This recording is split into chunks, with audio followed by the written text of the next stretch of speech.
දැන් ආයිබෝන් සියලු දෙනාටම සුබ සන්ධ්‍යාවක් වේවා.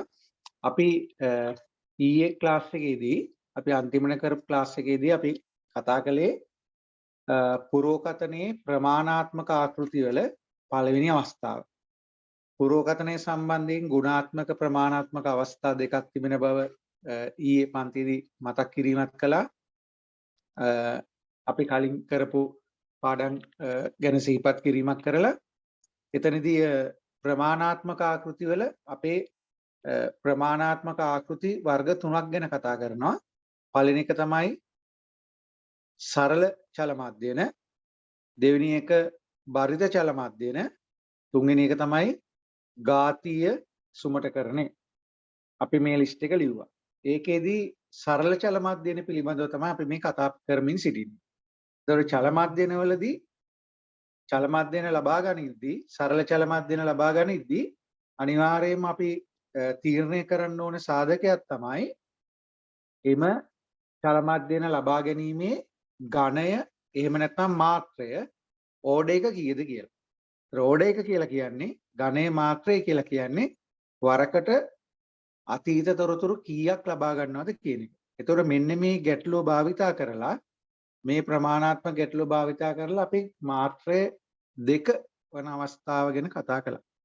ඒතර මාත්‍රය දෙක කියලා කියන්නේ වරකට සංඛ්‍යා දෙකක් පමණක් ගන්නවා කියන එක. ඒතර අතීතයටම ගියාම ඈත අතීතයටම ගියාම අපිට ගන්න පුළුවන් වෙන අතීතම සංඛ්‍යා දෙක තමයි මේ තියෙන්නේ. එහෙනම් මේකේ මධ්‍යන අගය වෙන්නේ 85යි 100යි එකතු කළා 185යි 185 අපි දෙකෙන් බෙදුවා උත්තරය ආවා 185 දෙකෙන් බෙදුවා උත්තරය ආවා 92.5යි කියලා. ඒතොර ඒ 92.5 කියලා කියන්නේ මෙන්න මේ මාර්තු වලට අදාළව පුරෝකතන අගය. forecasted value එක තමයි 92.5 කියලා කියන්නේ. නැත්නම් පෙබරවාරි වලට නෙමෙයි 85යි 100යි ඇවරේජ් එක ફોකස් කරන්නේ මාර්තු වෙනුවෙන්. හරි. ඊට පස්සේ අපිට ගන්න පුළුවන් වුණා ඊළඟ ඉලක්කම් දෙක මේ අගයන් දෙක. හරි. මේ අගයන් දෙක. ඒතර ඒ අගයන් දෙකෙහි ඇවරේජ් එක නැත්නම් අපි කියන මධ්‍යන අගය අප්‍රේල් සඳහා තමයි එන්නේ. නේද? ඊට පස්සේ ඊළඟ අවස්ථාවක් ගන්න පුළුවන් ඊළඟ ඉලක්කම් දෙක 110යි 125යි ඒක අනුරූප වෙන්නේ මැයි වලට. ඒතර ඔහොම ගිහිල්ලා අවසානයේදී අවසානම ඉලක්කම් යුගල තමයි 130යි 140යි. ඒතර ඒකේ ඇවරේජ් එක ගත්තාම 135 එන්නේ ඊළඟ ස්ථානයට. ඒ කියන්නේ F සැප්තැම්බර් වලට. අගෝස්තු වලින් පස්සේ එන්නේ සැප්තැම්බර් වල තමයි 135ක පුරෝකතන අගයක් ලැබෙන්නේ. ඒතර මේ දේ තමයි අපි ඊයේ ක්ලාස් එකේදී අවසානට කළේ. එතනින් පස්සේ මම ඔයගලන්ට දුන්න අභ්‍යාසයක් තමයි මාත්‍රය 3 සහ 4 සඳහා මේකේ පිළිතුරු ලබා ගන්න කියන එක. හරි. අපි ඉක්මනටම බලමු ඒකේ උත්තර වෙන්නේ මොනවද කියලා. මොකද මේක විභාගෙදී නිසකයෙන්ම අහන ප්‍රශ්නයක්. ඒ නිසා මේකට උත්තරේ දෙන්න අපි සූදානම් වෙලා ඉන්න ඕනේ. හරි. එහෙනම් මම දුන්න අභ්‍යාසවල පළවෙනි අවස්ථාව තමයි මාත්‍රය 3 වන සරල චල මධ්‍යය. මාත්‍රය 3 වන සරල චල මධ්‍යය. එහෙනම් පටන් ගන්න වෙන්නේ පළවෙනි ඉලක්කම් 3. ඒතර පළවෙනි ඉලක්කම් 3 වෙන්නේ 85 100 110යි. හරි. ඒතර 85 110න් එහෙනම් අපි ફોකස් කරන්නේ අප්‍රේල් එක මුලින්ම. එහෙනම් F අප්‍රේල්. හරි. මම ඒකම ඔයගලන්ට පැහැදිලි කිරීමක් කළා. දැන් මෙන්න මෙහෙම ගානක් කවදාවත් අපිට හමු වෙන්න බෑ. මාත්‍රය 3 වන සරල චල මධ්‍යන භාවිතයෙන් මාර්තු සිට සැප්තැම්බර් දක්වා මෙහෙම ගැටලුවක් අපිට එන්න විදිහක් නැහැ. මොකද පළවෙනිම ඉලක්කම් තුන ගත්තාම ඒ ඉලක්කම් තුනේ ඇවරේජ් එක ආරෝපණය වෙන්නේ අනුරූප වෙන්නේ ඊළඟ අවස්ථාවේවත් අප්‍රේල් වලට.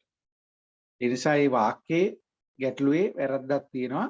මාත්‍රයේ 3 වන එකක් මාර්තු ඉඳලා පටන් ගන්න පුළුවන් කමක් නැහැ. පටන් ගන්න පුළුවන් අප්‍රේල් වල ඉඳලා. හරි? ඒ නිසා වාක්‍ය ගැටලු පිළිබඳවත් මේ වගන්ති පිළිබඳවත් එක සැලකිලිමත් වෙන්න ඕනේ. එතකොට මුලින්ම ඉන්නේ අප්‍රේල් වලට. එතකොට අප්‍රේල් වලට අගේ වෙන්නේ 85 100 110 එකතු කළා 3ෙන් බෙදුවා. ඊට පස්සේ එනවා F මැයි වලට. එතකොට මැයි වලට එනකොට මැයිගෙන් අතීත තොරතුරු 3. හරි? දැන් සමහරලාට මේක ලියන මේ ක්‍රමයක් තියෙනවා මෙහෙම. දැන් මැයි වලින් උඩට ගන්නකොට මැයි වලින් උඩට කියලා කියන්නේ මොකද්ද බලන්න. මැයි වලින් උඩට කියලා කියන්නේ පෙබරවාරි මාර්තු අප්‍රේල්. එතකොට ඒක කෙනෙක්ට ලියන්න පුළුවන් පෙබරවාරි වල 100යි 110යි 125යි පෙබරවාරි වලින් පටන් අරගෙන. ඒ කියන්නේ 100 ධන 110 ධන 125 කියලා ලියන්න පුළුවන්. නැත්නම් සමහරවල් ලියන්න පුළුවන් ඒක අනිත් පැත්තට. මැයි වලින් පිටිපස්සට යනකොට අපි දැන් සාමාන්‍ය කියන්නේ මොකද? ඊයේ පෙරේදා පළමුදා. එහෙමනේ අපි කියන්නේ. අද ඉඳලා පිටිපස්සට ගන්න. ඒ නිසා මැයි මාසයක ලියන්න පුළුවන් අප්‍රේල් මාර්තු පෙබරවාරි විදිහට ලියන්නත් පුළුවන්. එනකොට එහෙම ඉලක්කම් ලියා ගන්නත් පුළුවන්. එහෙම නැත්නම් මැයි වලට කලින් මාස 3 පෙබරවාරි මාර්තු අප්‍රේල් ක්‍රමයට යන්නත් පුළුවන්. ඉතින් තමන් යම් ක්‍රමයකට හුරු වෙලා ඒ ක්‍රමයට තමයි යන්න ඕනේ. හරි? ඒ කියන්නේ ඊයේ පෙරේදා පළමුදා කියනවාද නැත්නම් පළමුදා පෙරේදා ඊයේ කියලා කියනවා. හරි? ඒක තමන්ට පහසු වුණ ක්‍රමයකට ලියාගත්තට වැරද්දක් නෑ. හරි?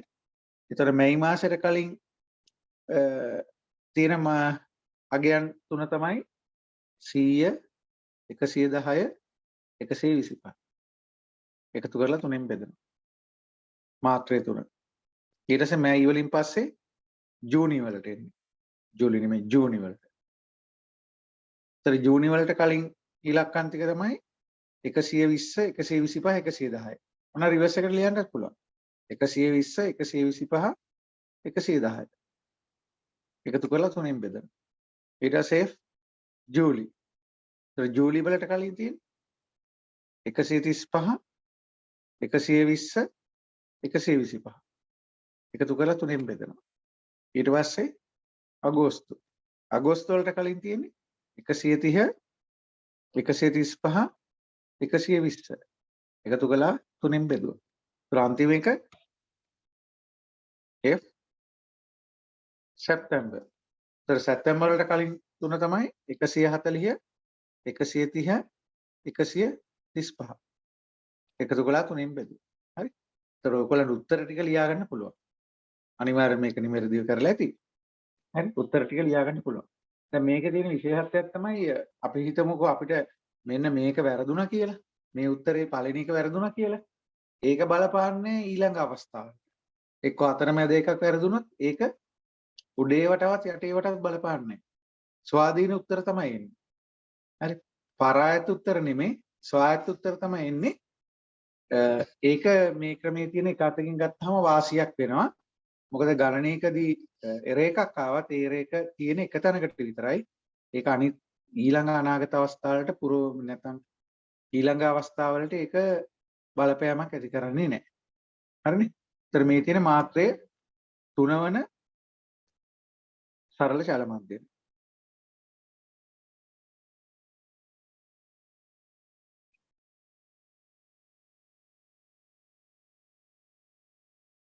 විනාඩියක් දෙන්න මේක මකා ගන්න.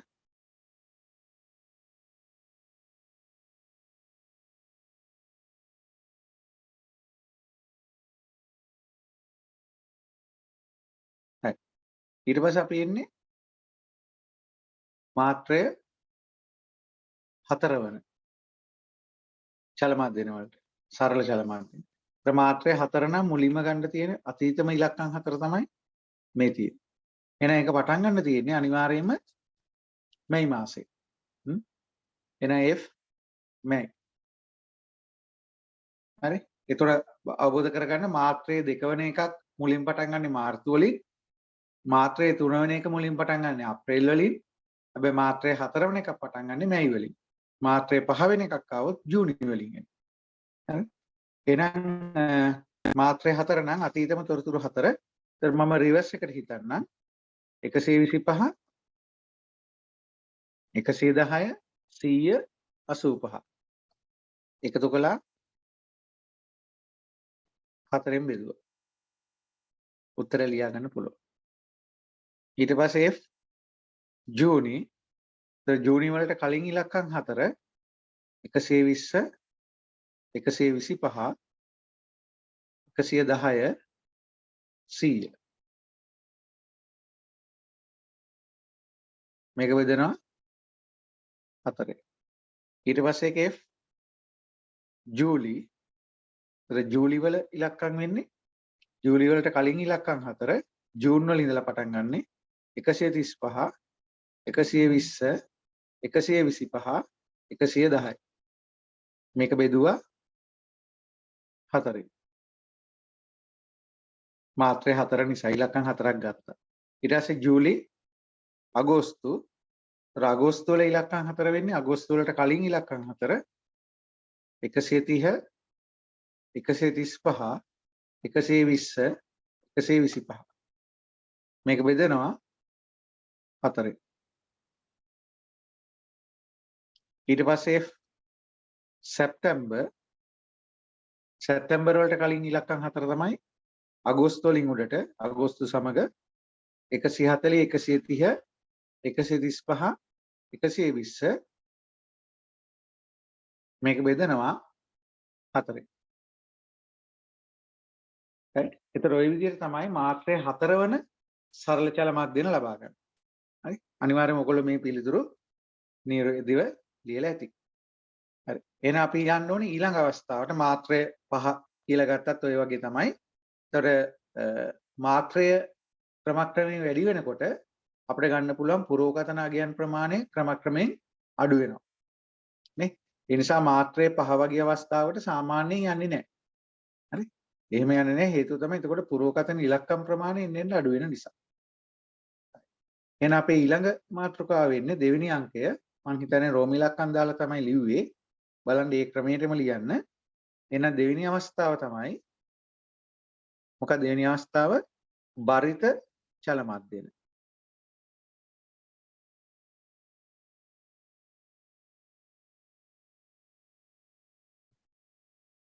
බරිත චල මධ්‍යන. weighted moving averages.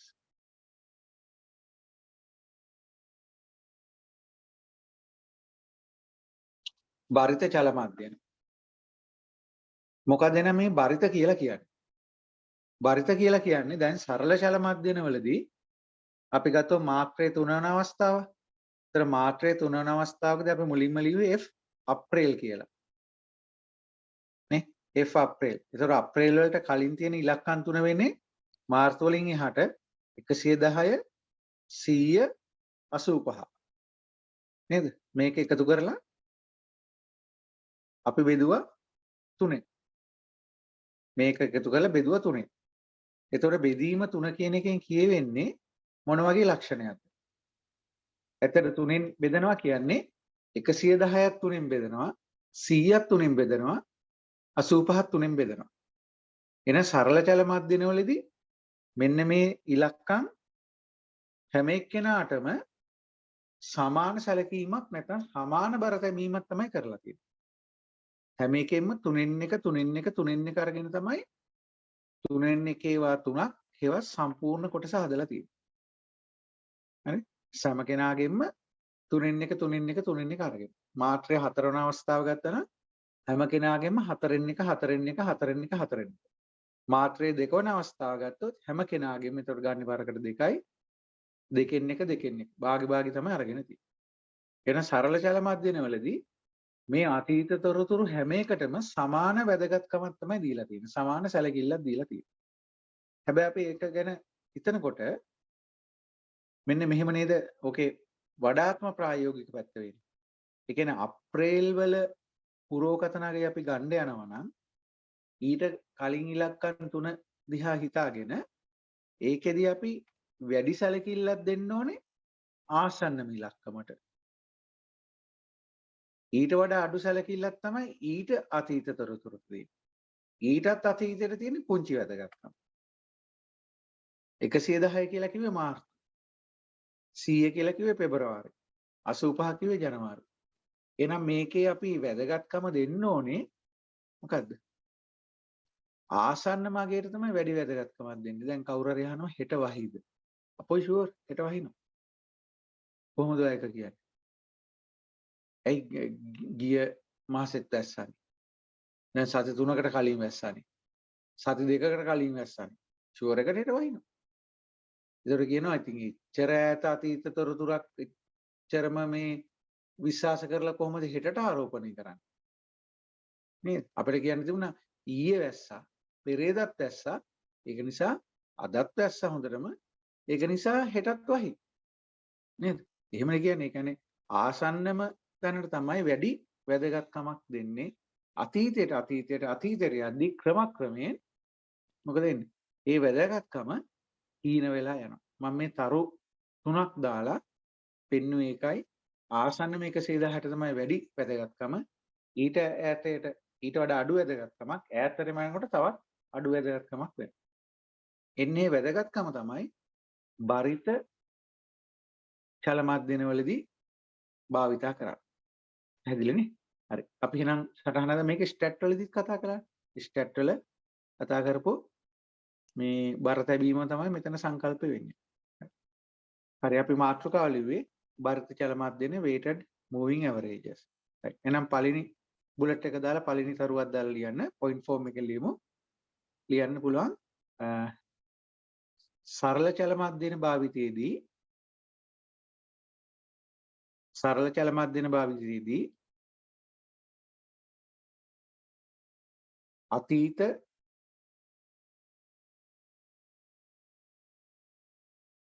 සත්‍ය කැපිටල් A යගයන් සියල්ලම සඳහා අතීත සත්‍ය ඇක්චුවල් නේ ඒ අතීත සත්‍ය කැපිටල් A යගයන් සියල්ලම සඳහා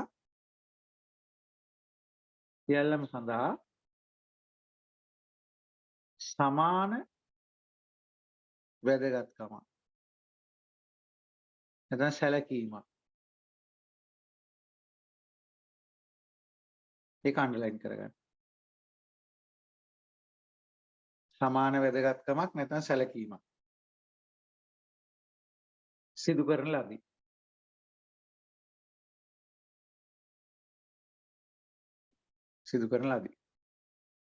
ඊළඟ පෙළ ලියන්න පුළුවන් උදාහරණයක් ලෙස වාක්‍යයක් ලියන්න උදාහරණයක් ලෙස කමා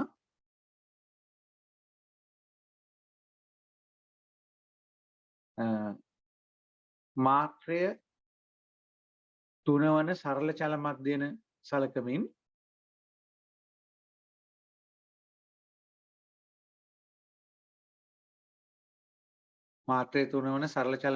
සලකමින් අප්‍රේල් සඳහා පුරෝකතනාගය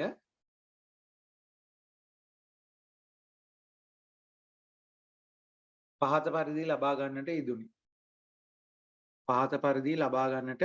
යෙදුනි. අතීත කාලේ පහත පරිදි ලබා ගන්නට යෙදුනි. එහෙනම් ඊළඟ පේන ලියන්න පුළුවන් F අප්‍රේල් සමානයි 110 ධන 100 ධන 85 බෙදීම 3.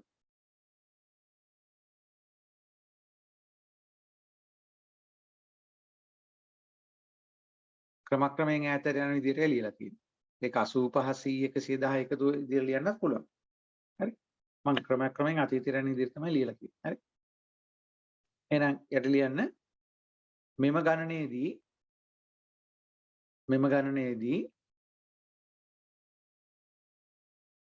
අතීත කැපිටල් A යගයන් 3 සඳහා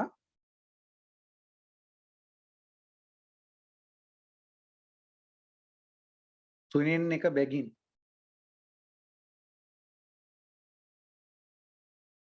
සමාන සැලකිල්ලක් ලබා දී තිබේ.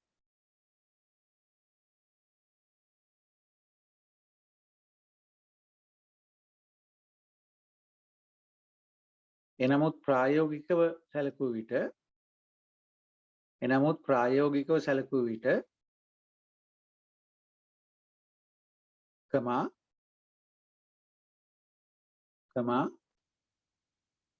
ආසන්නම අතීතය සඳහා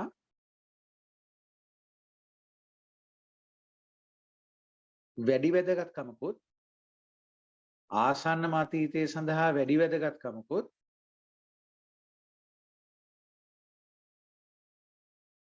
ආසන්නම අතීතය සඳහා වැඩි වැදගත්කමකුත් ක්‍රමක්‍රමයෙන් අතීතයට යෑමේදී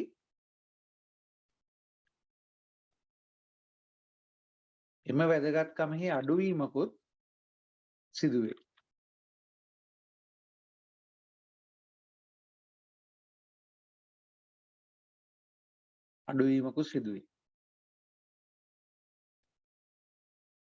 එන්නේ වාක්‍යයටත් ඉරක් ඇඳලා තියාගන්න. ආසන්නම කියන තැන ඉඳලා. ආසන්නම අතීතයට වැඩි වැදගත්කමකුත් ක්‍රමක්‍රමයෙන් ඈතට යනකොට අඩු හීන වෙලා යනවා කියන්නේ. එන ඊළඟ බුලට් එක දාලා ලියන්න පුළුවන්. මෙලෙස ගණනය කරන සරල චලම අධ්‍යයනයන් සරල චලම අධ්‍යයනයන් බරිත චලම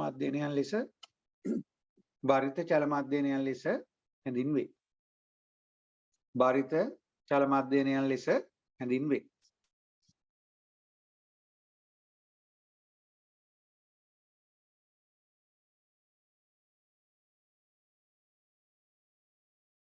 හරි. එහෙමනම්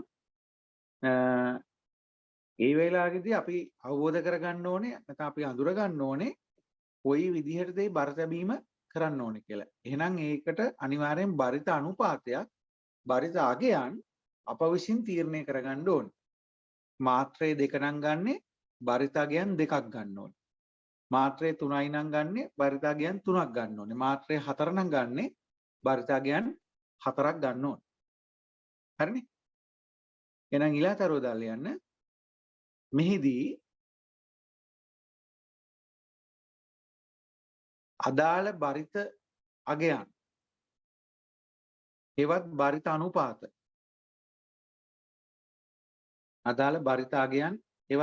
අනුපාත කුමක්ද යන්න තීරණය කළ යුතුයි.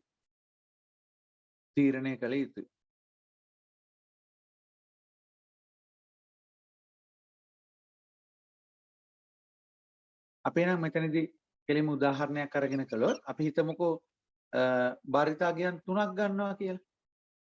හරි? බරිත අගයන් 3ක් ගන්නවා නම් අනිවාර්යයෙන්ම එතකොට සලකන්න වෙන්නේ මොකද්ද? මාත්‍රය 3 කියන එක. බරිත අගයන් 4ක් ගන්නවා නම් අනිවාර්යයෙන්ම සලකන්න ඕනේ මාත්‍රය 4 කියන එක. හරි? පැහැදිලි නේද? ඒතර බරිත අගයන් එන්නේ 4ක් නම් ඒක මාත්‍රය 4 වෙන අවස්ථාව වෙනවා. අනිත් පැත්තේ මාත්‍රය 4 නම් ඒ සඳහා අනිවාර්යෙන් බරිත අගයන් 4ක් තියෙන්නමත් ඕනේ. දැන් බරිත අගයන් 3ක් දීලා මාත්‍රය 4 යටතේ කරන්න කියලා කියන්න බෑ. ඒක වැරදි. හරි? බරිත අගයන් 4ක් දීලා මාත්‍රය 3 යටතේ කරන්න කියලා කියන්න පුළුවන්ද? එහෙම කියන්නත් බෑ. ඒකත් වැරදි. පැහැදිලි නේ? ඒ දෙපැත්තට මේ වැරද්ද වෙනවා. මේ නිසා හරියටම මේ ඉලක්කම මැච් වෙන්න ඕනේ. අපි බරිත අගයන් 4ක් දෙන්න කලින් මුලින්ම 3ක් යටතේ කරමු. ඊට පස්සේ 4ක් යටතේ කුත් කරමු. හරි? එහෙනම් ඊළඟ තරුවක් දාලා අපි ලියමු. උදාහරණයක් ලෙස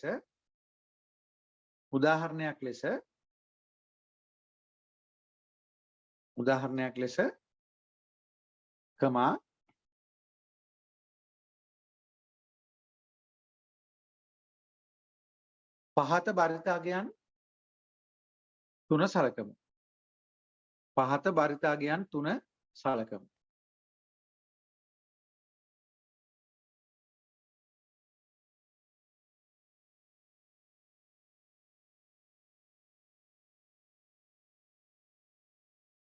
පහත භාරිතාගයන් 3 සලකමු. හරි. එහෙනම් යට ලියන්න 0.6, 0.3, 0.1.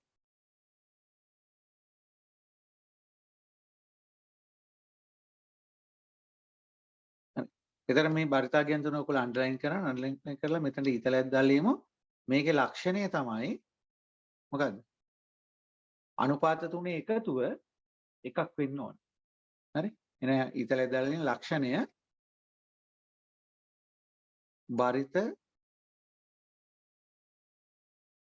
අගයන්ගේ එකතුව සමානයි 1යි. භාරිතාගයන්ගේ එකතුව සමානයි 1යි.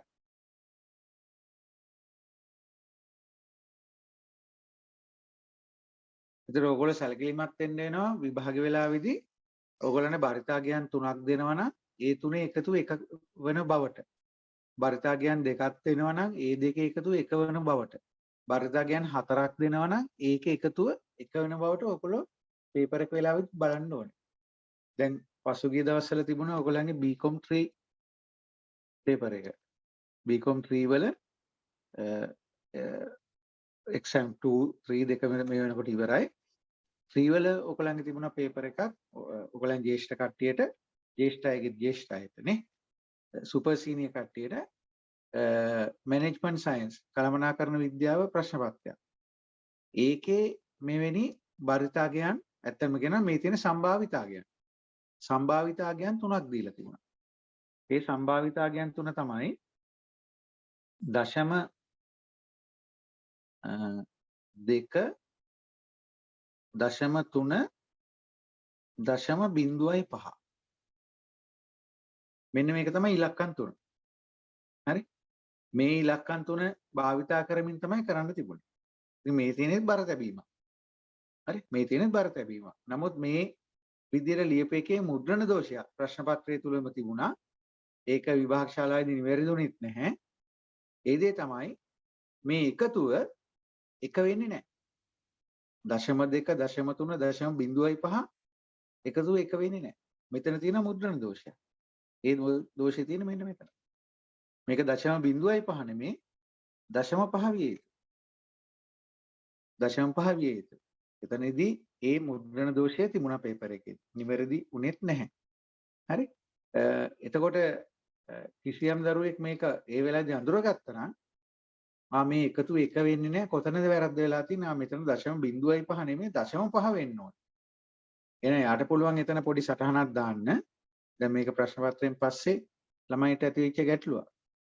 හරි? ළමයිට ඇතිවෙච්ච ගැටලුවක්. සමහර අය ඒක ප්‍රශ්න පත්‍රය තුල දැක්කේ නැහැ. දැකපු අය 0.5යි කියලා හදාගෙන නෝට් එකක් දාලා මේක 0.5 ලෙස ලබා ගනිමි කියලා නෝට් එකක් දාලා කළා. සමහර අය දැකලත් තිබුණා අපිත් එක්ක ළමයි කතා කරන්නේ. සමහර අය දැකලත් තිබුණා. නමුත් දීලා තිබ්බ නිසා 0.5ත් එක්කම ගියා.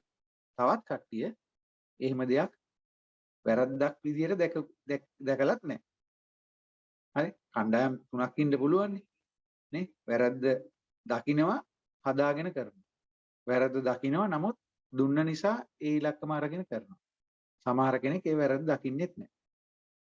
ඉතින් විභාග වෙලාවේදී ඒක නිවැරදි නොවුනොත් අනිවාර්යයෙන්ම ළමයාගේ පැත්තට ඒකේ මේ අර අපි කියන්නේ සැකේ වාසිය දෙන්නේ පන්දු යවන්නාට නෙමෙයි පිටිකරුටයි කියලා.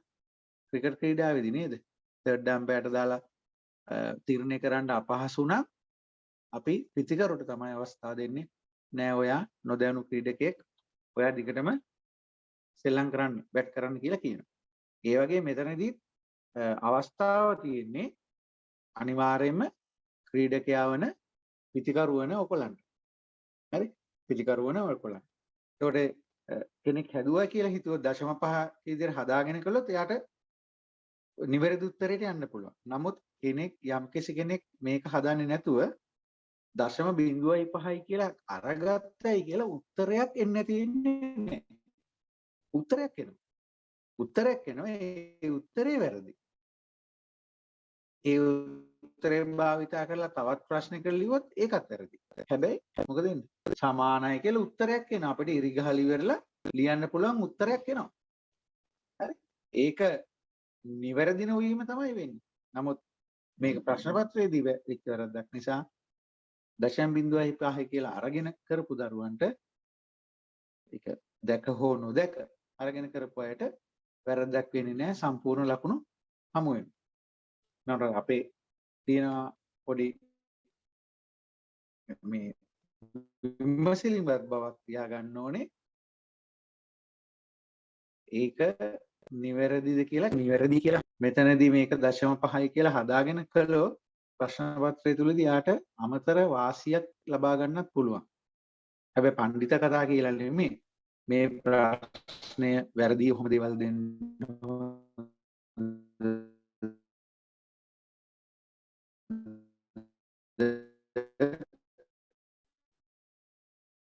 අපි අමාරු වැටෙනවා නේද කියලා පඬිත කතා කියලා නේ බොහොම මේ ක්ලියර් දාලා එකවන පරිදි 0.5 යන්න 0.5 ලෙස චරේ නෝට් එක ලියන්න. එතකොට පේපර් එකේදී බලන කෙනාට ප්‍රශ්න පත්‍රය හදන පේපර් එක බලනවා. එයා ඒ වෙලාවේදී ඒකට උරණ වෙන්නේ එහෙම දෙයක් ලියුවා කියලා. එයා බලනවා මේ දරුවා මේ ගැන බුද්ධි විමසෙල්ලියෙන් හිටියේ කියලා ඒක සමහරලාට ඊළඟ තැනකදී ඔයගොල්ලන්ට පොසිටිව් මාක් එකක් වෙන්න පුළුවන්. හරි පොසිටිව් මාක් එකක් වෙන්න පුළුවන්. ලකුණු 74ක් අරගෙන තියෙන ලාගේ ඒකක් දෙන්න 75කට පාස් කරන්න. එහෙම නැත්නම් මේ පාස් ෆේල් මායිමේ ඉන්නවනම් අතින් හරි කොහෙන් හරි එක ලකුණක් එකතු කරලා දීලා ඉවරලා පාස් කරවන්න.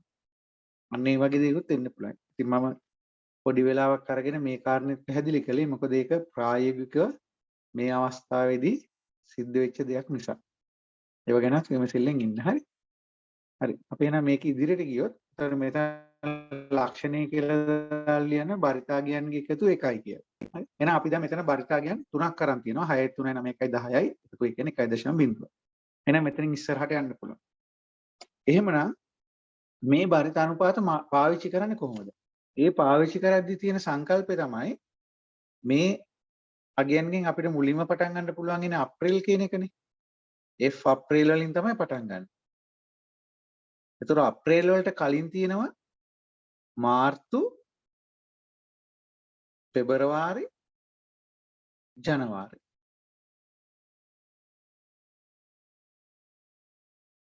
පෙබරවාරි, ජනවාරි.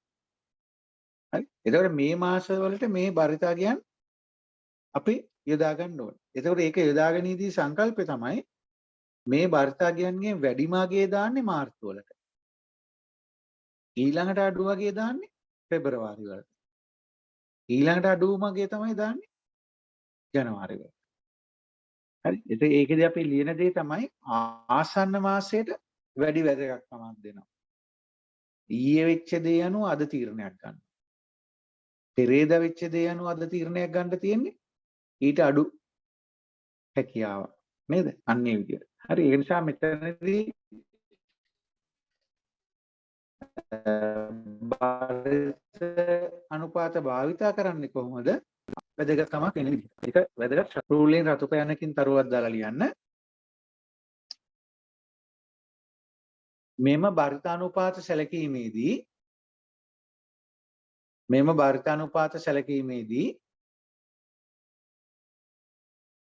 ආසන්න මාසය සඳහා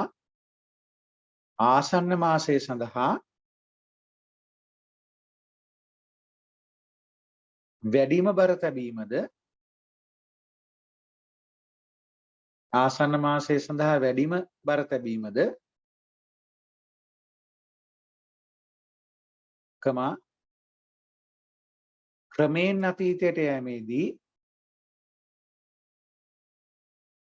ක්‍රමයෙන් අතීතයට යෑමේදී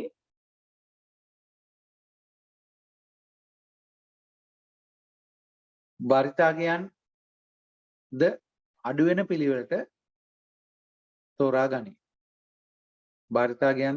පිළිවෙලට තෝරා ගනී.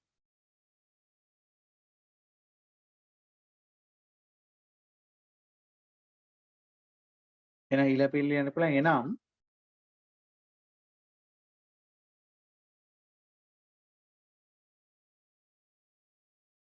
එනම් F අප්‍රේල් සලකද්දී මෙහෙම ලියමුකනේ තාම ගණනයක් කරන්න නැති නිසා F අප්‍රේල් සලකනකොට ඇක්චුවල් එනවා මාර්තු වල ඇක්චුවල් එනවා පෙබරවාරි වල ඇක්චුවල් එනවා ජනවාරි වල. එතකොට 0.6 0.3 0.1 විදිහට තමයි ගන්නෙ ආසන්නම අතීතයේ ඉඳලා දුර අතීතයට යන්න.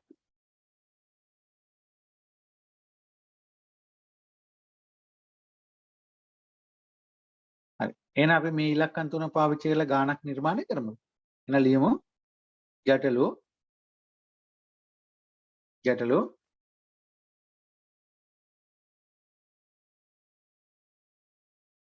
ආසන්න මාසය සඳහා ආසන්නම මයන්නක් දාන්න ආසන්නම මාසය සඳහා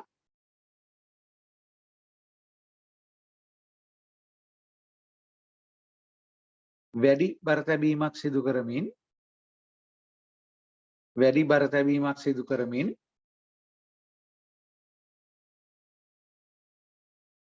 0.6 තමා 0.3 සහ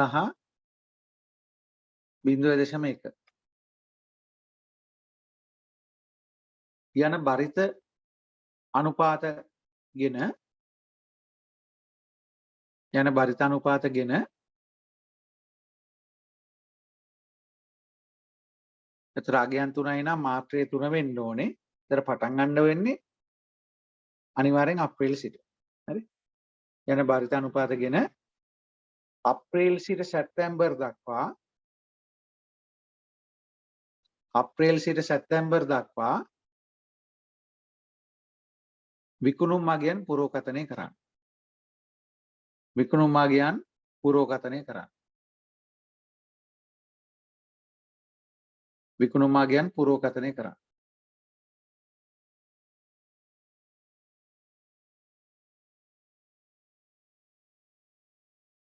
පොඩි සටහනක් දාගමු පිළිතුරු ලියන්න කලින්. ඒ දේ තමයි බරිත අනුපාත 3ක් දීලා තියෙනවනේ අනිවාර්යයෙන්ම මාත්‍රය 3ට යන්නේ. මාත්‍රය 3ට යනවනම් අනිවාර්යෙන් පටන් ගන්න පුළුවන් ඉන්නේ අප්‍රේල් සිට. අන්නේ පෙළ ගැස්ම ලියන්න. හරි. එහෙනම් ලියන්න සටහන 0.6, 0.3 සහ 0.1 ලෙස බරිතාගයන් 3ක් දී ඇති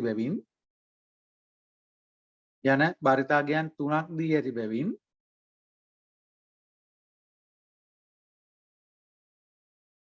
අනිවාර්යයෙන්ම මාත්‍රය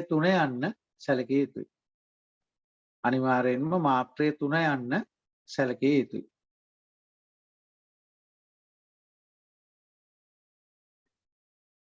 දෙවෙනි බුලට් එක එසේ විට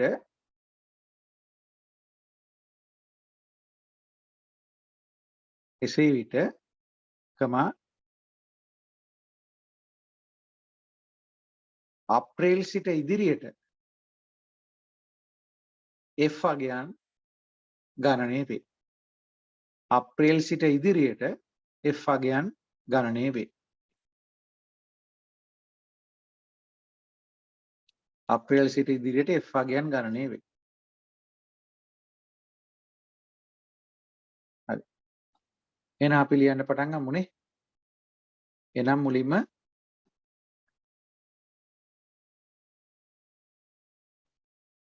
F අප්‍රේල්. එතකොට කොහොමද අප්‍රේල් කියන එක ගන්නෙ? ඊට කලින් තියෙනවා ඉලක්කම් 110 185. එන 110 වැඩි වෙන්න ඕනේ බරිතාගෙන් 85 වැඩි වෙන්න ඕනේ බරිතාගෙන් ඊට පස්සේ මම පොඩ්ඩක් මේ පැත්තට වෙන්න ගන්නවා. හරි. F අප්‍රේල් ගත්තාම මාර්තු වල 110 වැඩි වෙන අදාළ බරිතාගෙන් ඊට පස්සේ 85 නෙමෙයි 100 තියෙන්නේ.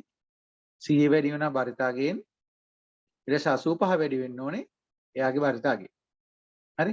එතකොට මේ බරිත අගයන් වෙන්නේ මොනවද? 110.6 මෙයාට 0.3 මෙයාට 0.1. එහෙම වැඩි කරලා තමයි උත්තරේ ලබා ගන්න ඕනේ. ඒක තමයි F අප්‍රේල් වෙන්නේ.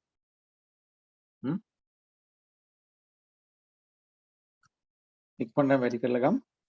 110 වැඩි කිරීම 0.6 ඒකට එකතු වෙනවා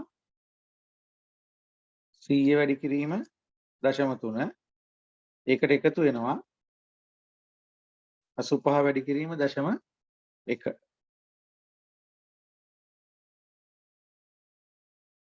එතකොට 104.5යි කියලා.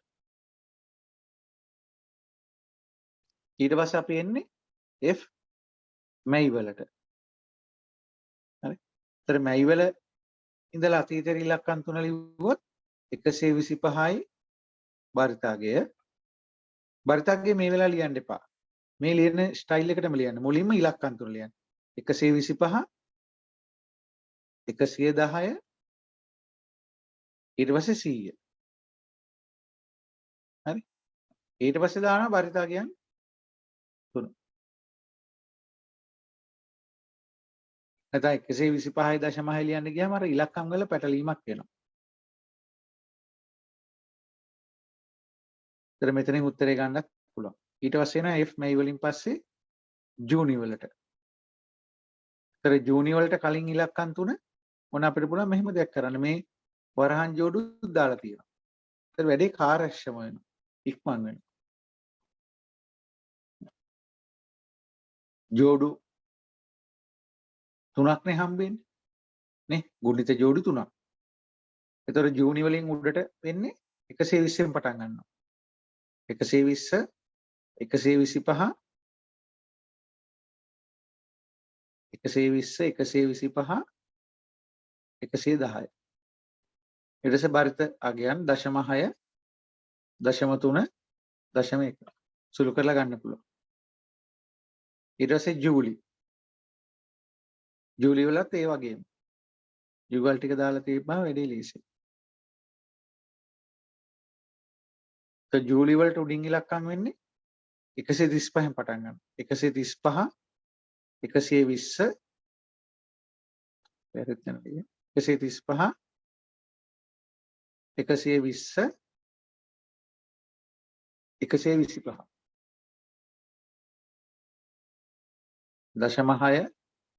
0.6 0.3 0.1. ඊට පස්සේ අගෝස්තු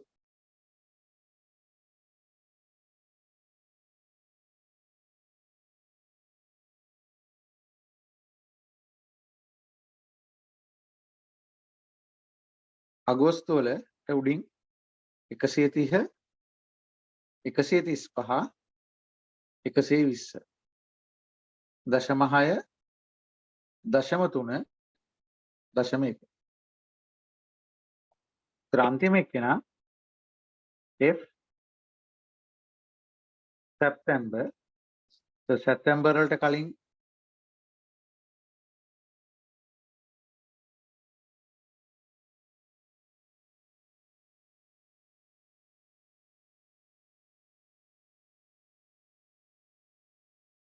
හරි සැප්තැම්බර් වලට කලින් තියෙන 140 130 135 0.6 0.3 0.1.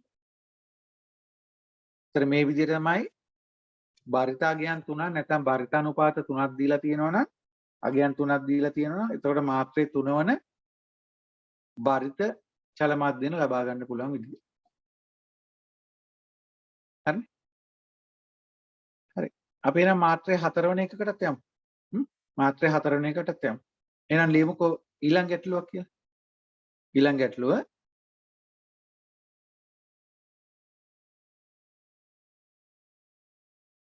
ගැටලුව ආසන්න මාසයේ සඳහා සාමාන්‍ය වාක්‍ය දෙනවා දුන්නේ නැතත් ආසන්න මාසයට වැඩි බර දෙනවා අපි. හරි. ආසන්න මාසයේ සඳහා වැඩි බරක් ලබා දෙමින්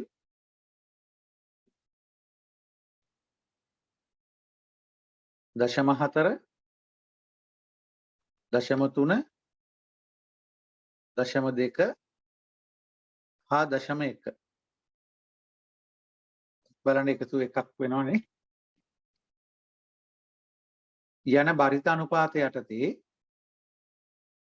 යන බරිත අනුපාතය යටතේ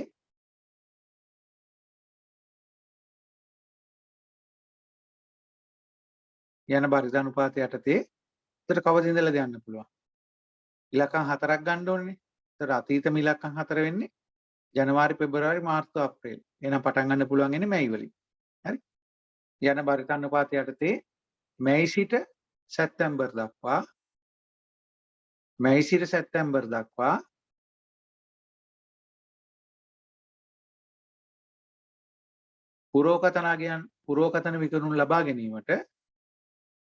පුරෝකතන විකුණුම් ලබා ගැනීමට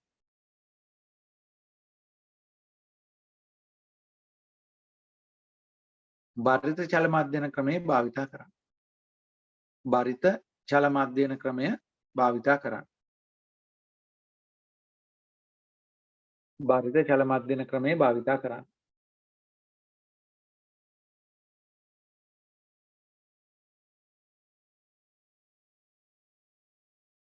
හරි. එතකොට මෙතනත් ඕගලන්ට පුළුවන් සටහනක් දාගන්න කලින් වගේම. හරි. ඒවා අපි ලියාගමු මේ අවබෝධය පිණිස එක වැදගත් වෙනවා. සටහන මොකද්ද? බරිත අගයන් 4ක් දී ඇති බැවින් මාත්‍රය 4 සලකයි. බරිත අගයන් 4ක් දී ඇති බැවින් මාත්‍රය 4 සලකයි. මාත්‍රය 4 සලකයි. මාත්‍රය 4 යන්න නේ. මාත්‍රය සමානයි 4 සලකයි. එහෙම ලියන්නත් පුළුවන් මාත්‍රය සමානයි 4 යන්න සලකයි. එබැවින් ආරම්භකම F අගය වනුයේ මැයි මාසයේ සඳහායි. එබැවින් පළමු F අගය වනුයේ පළමු forecasted කියන එකනේ. පළමු F අගය වනුයේ මැයි සඳහායි. පළමු F අගය වනුයේ මැයි සඳහායි. හරි. විනාඩි 2කින් ඉවර කරමු.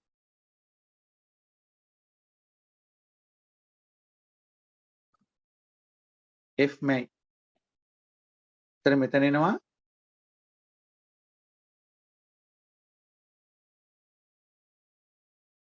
මං ඉඳ නැති නිසා යටපෙළේ ලියන්නේ ජෝඩු 4ක්.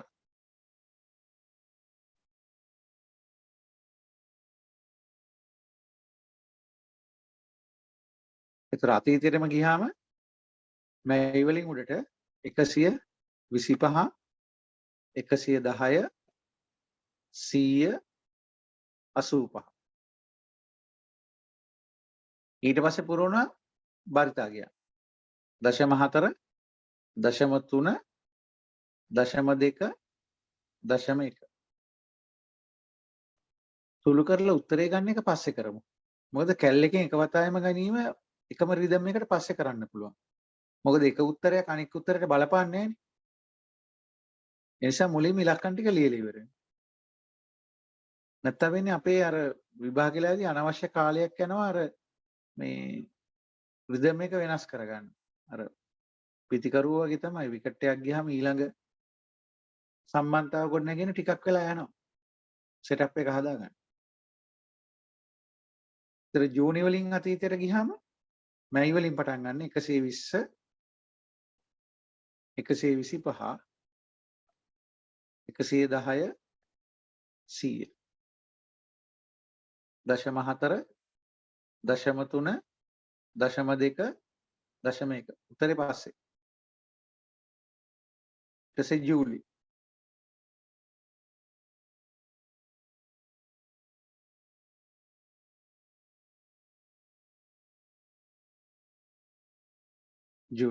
ජූලි වලින් උඩට ගත්තාම 135න් පටන් ගන්න ඕනේ 135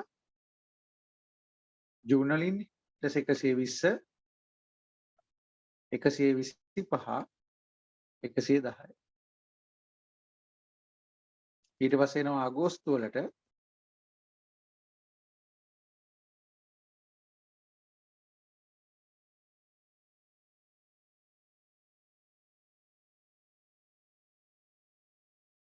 අගෝස්තු වලින් උඩට වෙන්නේ 130න් පටන් ගන්න ඕනේ.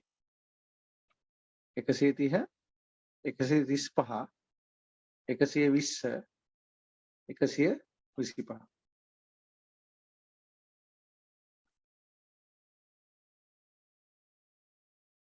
සන්තිම එක්කෙනා සැප්තැම්බර් එක මේ රිද්ම් එකටම යනවා.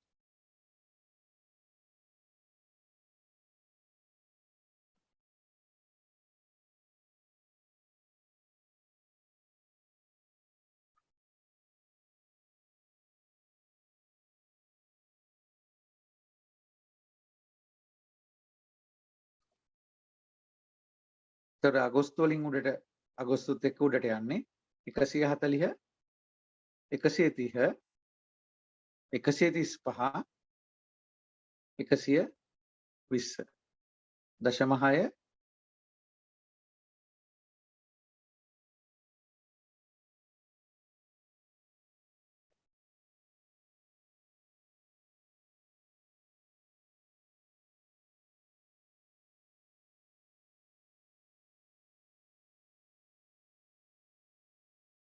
හරි. ඒ දුන්න පරිතානුපාත එක යන්නේ ඉස්සරහට. හරි. කලින් ලියපු ඉලක්කම් හතරම තමයි. හරි. ඒ අගයන් එක ඉස්සරහට යන්න.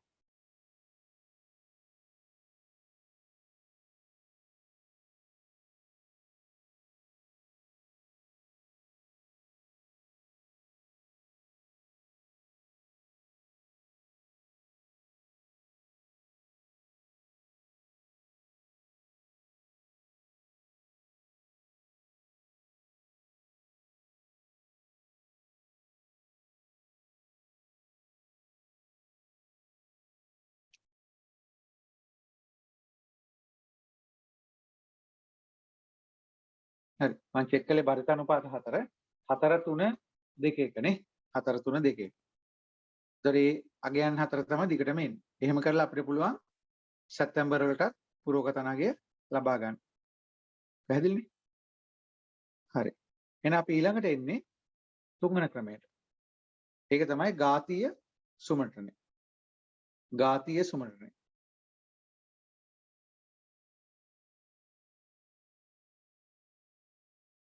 එහෙනම් අපේ තුන්වෙනි අංකය ඝාතීය සුමටනය.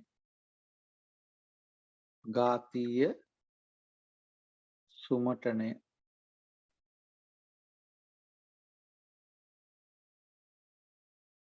exponential smoothing.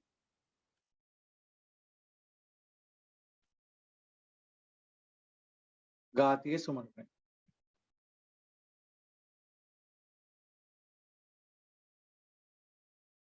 දැන් අපේ කලින් අවස්ථා දෙකේදී අපි දැකපු දේ තමයි අපේ මුලින්ම සරල චල මධ්‍යන කළා. එතනින් පස්සේ බර්ජ චල මධ්‍යනවලදී බර්ජ චල මධ්‍යනවලදී අපි ලිව්වා සරලවල තිබ්බ දෝෂය තමයි සෑම කෙනාටම සමාන වැදගත්කමක් තමයි දුන්නේ. ඒක එච්චර හොඳ ක්‍රමයක් වෙන්නේ නැහැ. හරි? එහෙම සමාන වැදගත්කමක් දෙන එක ප්‍රජාතන්ත්‍රවාදී සාධාරණ ක්‍රමයක් වුණාට ගණන් වලදී ඒක එහෙම වෙන්න බෑ. ආසන්නම එකට තමයි වැඩි වැදගත්කමක් දෙන්න ඕනේ. ඒ නිසා ඒ වැරද්ද නිවැරදි කරමින් තමයි බරිත චල මධ්‍යන හඳුන්වා දුන්නේ. හරි? ඊට පස්සේ ඝාතීය සුමටනය කියන එක ඊටත් වඩා හොඳ ක්‍රමයක් විදිහට හඳුන්වන්න පුළුවන්. ඊටත් වඩා හොඳ ක්‍රමයක් විදිහට හඳුන්වන්න පුළුවන්. ඒකේ තියෙන ලක්ෂණය තමයි කලින් සරල සහ බරිතවලදී අපි දැක්කා මම උත්තර ගත්තෙත් නැති ඇයි? මම උත්තර ගත්තෙත් නැති ඕගොල්ලන්ට උත්තර ලබා ගැනීම බාර දුන්නේ ඇයි? මම සූත්‍ර විතරක් ලියලා එක උත්තරයක් අනෙක් උත්තරයට බලපෑමක් ඇති කරන්නේ නැති නිසා. හරි? අප්‍රේල් වල පුරෝකතනාගේ අපි ගණනය කරනවා ඒ උත්තරේ මැයි වලට බලපාන්නේ නැහැ. මැයි වල උත්තරේ ජූනි වලට බලපාන්නේ නැහැ. ජූනි වල උත්තරේ ජූලි වලට බලපාන්නේ නැහැ. හරි? නමුත් ඝාතීය සුමටනයේදී කරන දේ තමයි යම් කිසි මාසයක් සඳහා පුරෝකතනාගයක් ලබා ගත්තොත් ඒ පුරෝකතනාගය ඊළඟ ආසන්න අනාගතයට ගෙනියනවා. ඒ පුරෝකතනේ අගේ ඊළඟත් ආසන්න අගයට ගෙනියනවා. එහෙම කරලා පුරෝකතන F අගයන් අතර අපි කියන්නේ මොකද? ධම්මලක් විදියට සම්බන්ධයක් හදාගන්න. මේ පුරුක ඒක අස්සර තමයි ඊළඟ එක වැටෙන්නේ. ධම්මල්නේ. ඒක අස්සර ඊළඟ එක වැටෙනවා. ඒක අස්සර ඊළඟ එක වැටෙනවා. එහෙම ලින්ක් එකක් හදාගෙන එහෙම හදාගෙන සැප්තැම්බර් වෙනකන් යනවා. එතකොට ඒ ක්‍රමය තමයි ඝාතයේ සුමරණය කියන එකෙන් කියවෙන්නේ. එහෙනම් අපි සටහන ලියන්න පටන් ගමු. පළවෙනි තරුව පළවෙනි බුලට් එක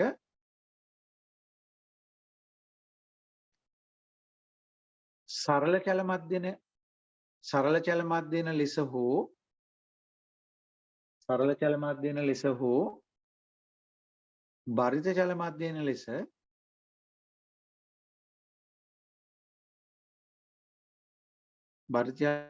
ලෙස එක් මාසය සඳහා වෙන වෙනම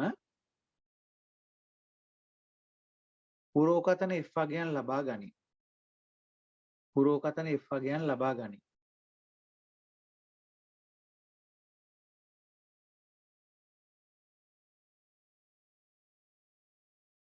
එනම් ඒ වාක්‍යයට ඒ ඡේදෙම ලියමු. එනම්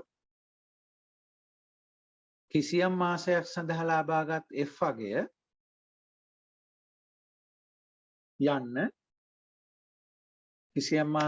ලබාගත් F වගය යන්න ඊළඟ මාසය සඳහා බලපෑමක් ඇති නොකරයි. ඊළඟ මාසයේ F වගය සඳහා බලපෑමක් ඇති නොකරයි. ඊළඟ කියනකොට අනිවාර්යයෙන්ම අනාගතය හරි. ඊළඟ කියනකොට අතීතයට නෙමෙයි. ඊළඟ මාසයේ F වගය සඳහා බලපෑමක් ඇති නොකරයි.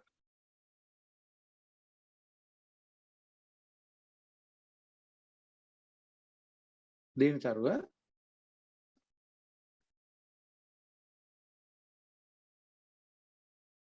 කිසියම් මාසයක් සඳහා ලබාගත් F වගය යන්න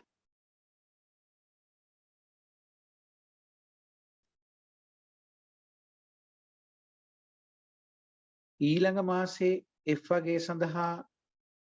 F වගය ගණනය සඳහා රැගෙන යමින්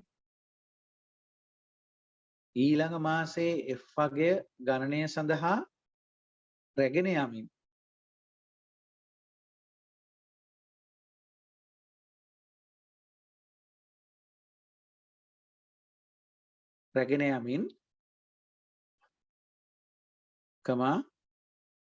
සියලුම F වගයන් අතර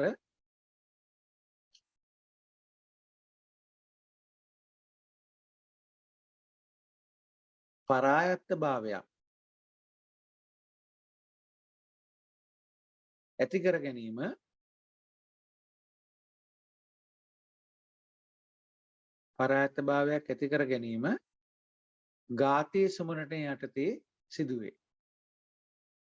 ඝාතීය සුමරණය යටතේ සිදුවේ.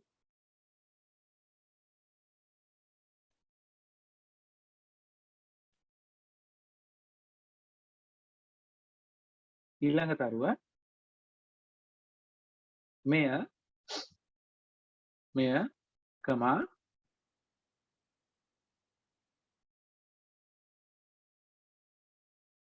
සරල හෝ බරිත චල මධ්‍යන වලට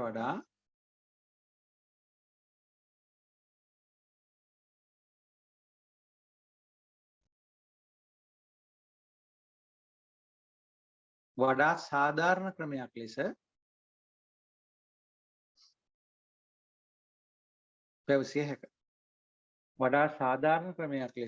පැවසිය හැක.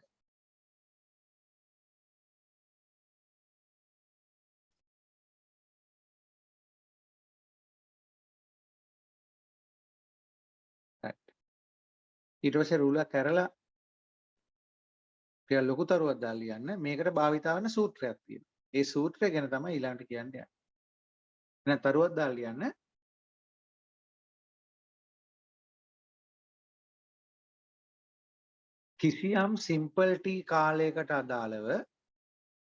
කිසියම් සිම්පල් ටී කාලයකට අදාළව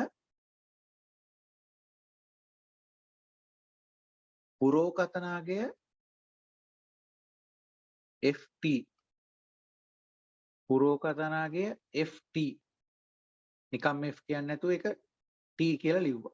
FT. හැබැයි ඉතින් අපි මේක මීට කලින් ලියලා තියෙනවා. අපි ලියලා තියෙන්නේ අප්‍රේල් කියලා. F ජූලි කියලා. නේ සබ්ස්ක්‍රිප්ට් කරලා ලියලා තියෙනවනේ යටින් පොඩියට. නේ? ඒක තමයි දැන් මෙතන T කියලා දාලා තියෙන්නේ. හරි? නිසා මේක ආගන්තුක සංකේතයක්ම වෙන්නෙත් නැහැ. හරි? ඒතර කොහොමද අපි ලිව්වේ? කිසියම් T කාලයක් සඳහා වන එහෙම වාක්‍යයක් ලිව්වනේ. කිසියම් T කාලයක් සඳහා වන පුරෝකතනාගය FT ලබා ගැනීම සඳහා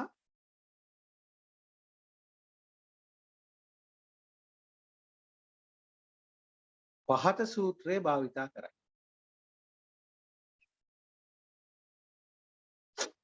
පහත සූත්‍රය භාවිතා කරයි. පහත සූත්‍රය භාවිතා කරයි. FT සමානයි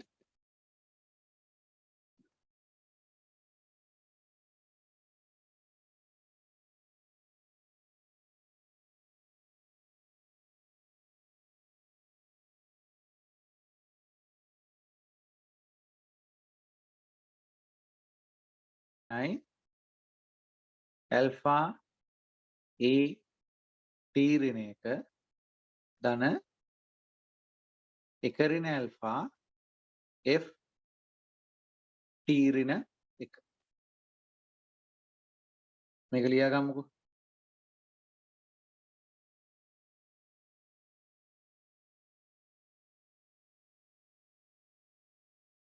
FT සමාන ඇල්ෆා A T ඍණ 1 ධන 1 ඍණ ඇල්ෆා F T ඍණ 1.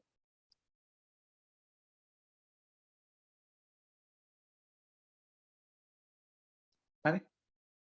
ඒතර මේකේ සංකේත පිළිබඳ අපි විස්තරයක් කළොත් හරි? සංකේත පිළිබඳ විස්තරයක් කළොත් දැන් අපි වෙනම නෝට් එකක් නිකන් මෙහෙම දාගමු. අපි හිතමු T කියලා කියන්නේ මේ T වලට ඉතලේ දාන්න. හරි? T කියලා කියන්නේ අපි හිතමුකෝ මැයි කියලා. උදාහරණයක් විදිහට හරි? T කියන්නේ මැයි නම් T ඍණ 1 කියලා කියන්නේ මොකක්ද එතකොට? අප්‍රේල්.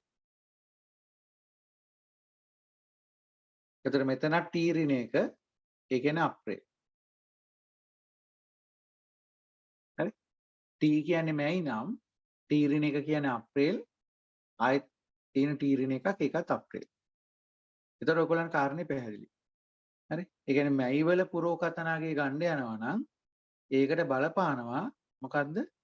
අප්‍රේල් වල ඇක්චුවල් එකත් අප්‍රේල් වල පුරෝකතනාගයක්. හරි? ඒ කියන්නේ මැයි සඳහා බලපාන්නේ අප්‍රේල් අගයන් පමණයි. හරි? අප්‍රේල් අගයන් පමණයි. හැබැයි අප්‍රේල් වල ඇක්චුවල් එකක් තියෙනවා, ෆෝකාස්ටඩ් එකක් තියෙනවා. හරි? අප්‍රේල් වල ඇක්චුවල් එකක් තියෙනවා, ෆෝකාස්ටඩ් එකක් තියෙනවා.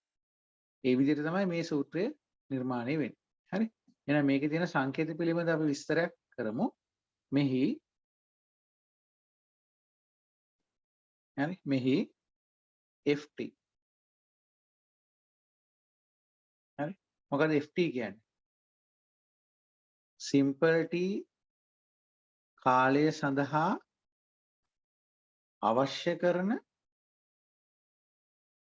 පුරෝකතනාගය. සිම්පල් T කාලය සඳහා අවශ්‍ය කරන පුරෝකතනාගය. ඒතර ඒකට දෙන්නෙක් බලපානවා. ඒ දෙන්න දකුණු පැත්තේ තියෙනවා. එකක් AT ඍණ 1. T ඍණ 1. ඒතර AT ඍණ 1 කියන්නේ මොකක්ද? T කාලයට පෙර කාලය සඳහා සත්‍යයගය. T කාලයට පෙර කාලය සඳහා සත්‍යයගය. ඊට පස්සේ මොකද තියෙන්නේ? FT ඍණ 1. F යටින් T ඍණ 1. ඒතර ඒකත් මොකද්ද? T කාලයට පෙර කාලය සඳහා මොකද්ද? පුරෝකතනාගය. ඒතර ඔයගොල්ලෝ අන්ඩර්ලයින් කරගන්න ඕන වැදගත් වචන දෙකක් තියෙනවා. මෙතන මේ සත්‍ය කියප එකත් මෙතන පුරෝකතන කියන.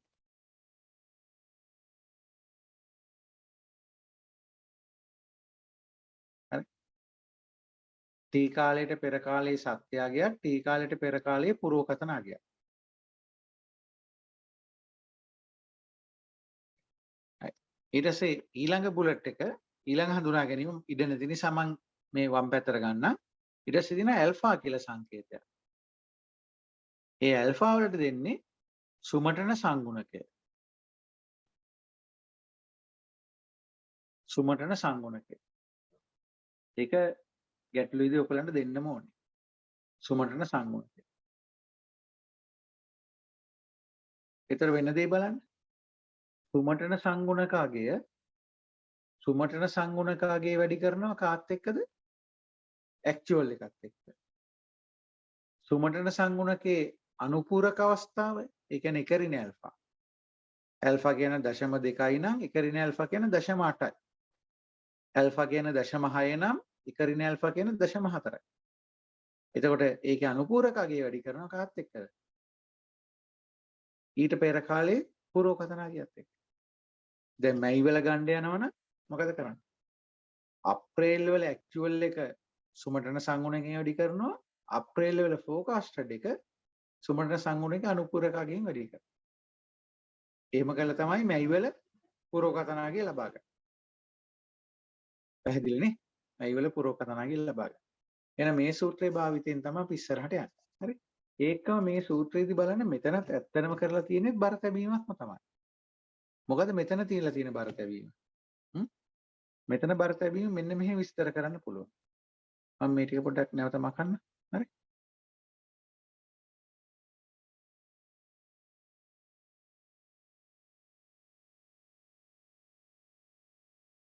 හරි. මොකද මේකෙන් කරන්නේ? මේකේ බලන්න දැන් ඇල්ෆා වෙනස් වෙන්න පුළුවන්. නේ? ඇල්ෆා වෙනස් කරන්න පුළුවන්. අපිට පුළුවන් ඇල්ෆාට විවිධ අගයන් ආදේශ කරන්න පුළුවන්. එතකොට ඇල්ෆා කියලා කියන්නේ වෙන විදිහින් කියනවනම් සම්භාවිතාවයක් වගේ. ඒකේ මැදාගේ වෙන්නේ 0.5. හරි? මැදාගේ වෙන්නේ 0.5. ඒතර 0.5ට වඩා අඩු වගයක් ඇල්ෆාට දානවා කියන්නේ ඇල්ෆා 0.3 කියලා හිතන්න. මේක 0.7ක් වෙනවනේ. එතකොට වෙලා තියෙන්නේ මොකද්ද? ඇක්චුවල් එකට අඩු බර තැබීමක් කරලා තියෙනවා. මේ තියෙන ඇක්චුවල් එකට අඩු බර තැබීමක්. මේ තියෙන ෆෝකාස්ටඩ් එකට වැඩි බර තැබීමක් කරලා තියෙනවා. පැහැදිලි නේද? ඒ කියන්නේ ඇල්ෆා 0.5ට වඩා අඩු වගයක් සලකනවා කියන්නේ ඇක්චුවල් එකට අඩු සැලකිල්ල ෆෝකාස්ටඩ් එකට වැඩි සැලකිල්ල. හරි. ඒ කියන්නේ සත්‍ය ලෙසම ලැබුණු එකට වඩා විශ්වාස කරනවා හීනෙන් දකින්නදී. සත්‍යයේදී වෙන්න බෑ. උතන මොන හරි වැරද්දක් තියෙනවා. වෙනවනම් වෙන්න ඕනේ මෙන්න මේකයි කියලා කියනවා. එන්නේ වගේ දෙයක්. හරි? ඇල්ෆාට 0.5ට වඩා අඩු වගයක් දානවා කියන්නේ ඇක්චුවල් එකක් ඇවිල්ලා තිබුණාට ඇක්චුවල් එක විශ්වාස කරන්නේ නැහැ. ඇක්චුවල් එක විශ්වාස කරන්නේ නැහැ. ඡන්ද ප්‍රතිඵලයක් කියන්නේ හිතන්න. හරි? ඡන්ද ප්‍රතිඵලය වැරදි කියලා. දැන් ලිඛිත එකක් ඇවිල්ලා තියෙනවා. නමුත් ඒක පිළිගන්නේ නැහැ. මේක හොර ඡන්ද. අන්න ඒ වගේ දෙයක්. හරි? එන ඇක්චුවල් එකට අඩු සැලකිල්ල පුරෝකතන හීනෙන් දකින දෙයට වැඩි සැලකිල්ලක් දක්වලා තියෙනවා. ඕකේ අනිත් පැත්ත වෙන්නත් පුළුවන්. හරි? ඕකේ අනිත් පැත්ත වෙන්නත් පුළුවන්. අපි හිතුවොත් ඇල්ෆාට දෙනවා කියලා 0.8 වගේ එකක්. එහෙනම් මේක 0.2ක්. එතකොට කරන්නේ මොකද?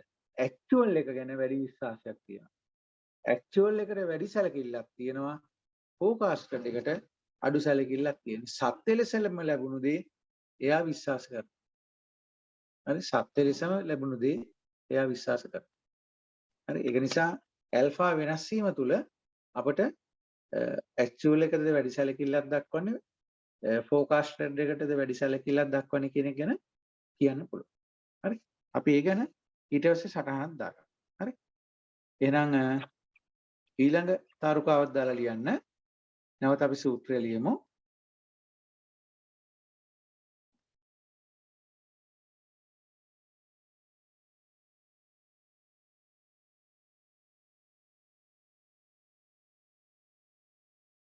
ft සමානයි alpha at ඍණ 1 ධන 1 ඍණ alpha f t ඍණ 1. හරි. අපි ආරෝපණයක් දෙමු. මේකට අපි 0.3 කියලා දෙමු. මේක 0.7 කියලා දෙමු. හරි. එහෙනම් ඒකට නෝට් එකක් දාගන්න. ඇල්ෆා සඳහා ඊළඟ ලියන්න. ඇල්ෆා සඳහා ඉහත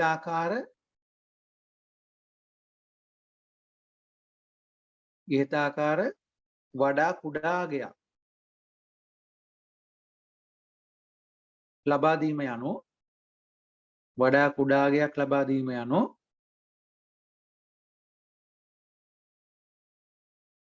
සත්‍ය කැපිටල් A සඳහා අඩු සැලකිල්ලක් සහ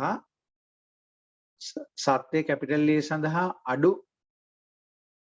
වැදගත්කමක් සහ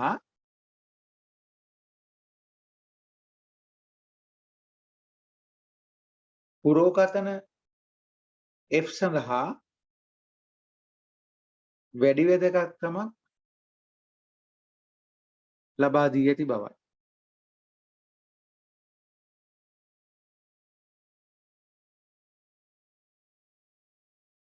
ලබා දී ඇති බවයි.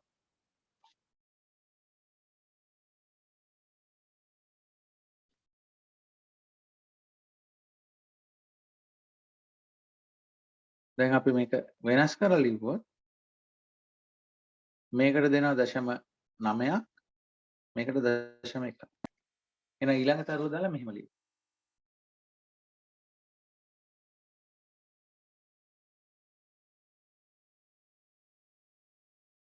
එහෙනම් ඒකද ලියන්න පුළුවන් ඇල්ෆා සඳහා වඩා ඉහළ අගයක් ලබා දීම යනු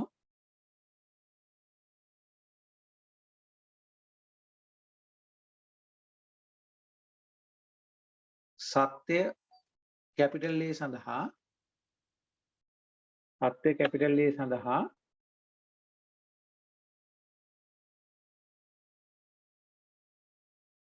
සත්‍ය කැපිටල් A සඳහා වැඩි විශ්වාසයක්. මම වචන පොඩ්ඩක් වෙනස් කළා. කලින් සැලකිල්ල කියලා කිව්වා දැන් විශ්වාසය කියනවා. සත්‍ය කැපිටල් A සඳහා වැඩි විශ්වාසයක් තබන අතර පුරෝකතන F වගේ සඳහා අඩු විශ්වාසයක් තබන. සැලකිල්ල කියන එක දැන් විශ්වාසය කළා. එකම අර්ථය නේ? එකම අර්ථය.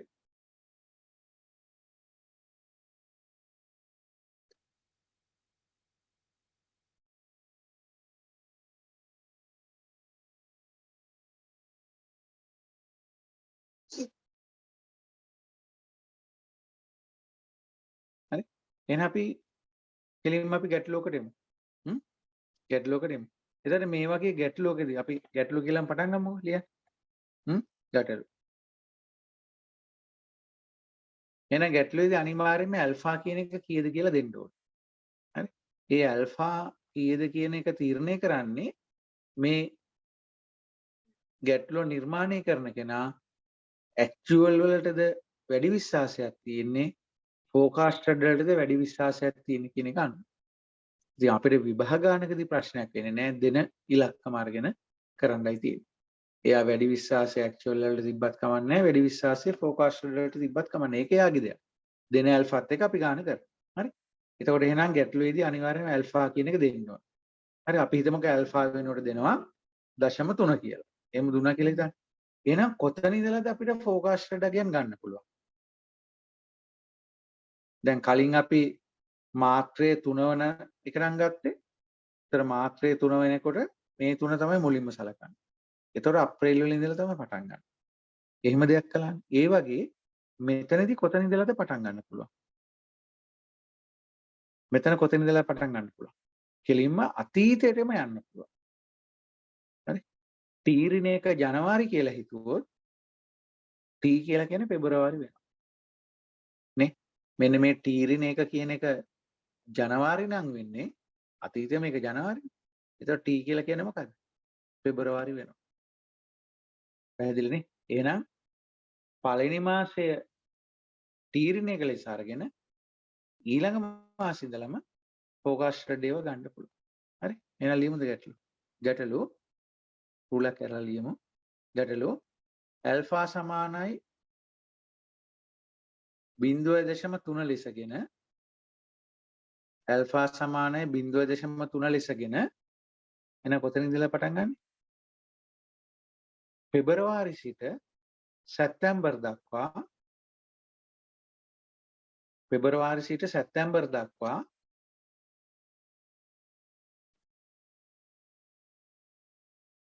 විකුණුම් මගයන් පුරෝකථනය කරන්න. විකුණුම් මගයන් පුරෝකථනය කරන්න. විකුණුම් මගයන් පුරෝකථනය කරන්න.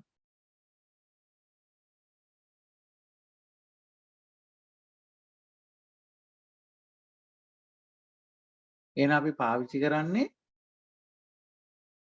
ජනවාරි වල ඇක්චුවල් එක පාවිච්චි කරනවා. නේ? එහෙනම් ඕනේ නෝ නේද ජනවාරි වලම පුරෝකථනාගයක් ඕනේ නෝනේ. එහෙනම් ඇල්ෆා වලට අමතරව තව දෙන්න ඕන දත්තයක් තමයි මොකද්ද? ජනවාරි වල පුරෝකථනාගය මොකද්ද කියලා දෙන්න ඕන. හරි? එහෙනම් ලියන්න ජනවාරි මාසය සඳහා පුරෝකථන විකුණුම්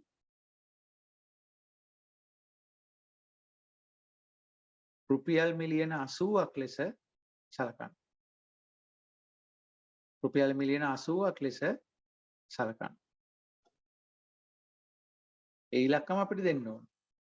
ඇක්චුවල් එක 85යි පුරෝකථනාගය 80ක් ලෙස සලකන්න.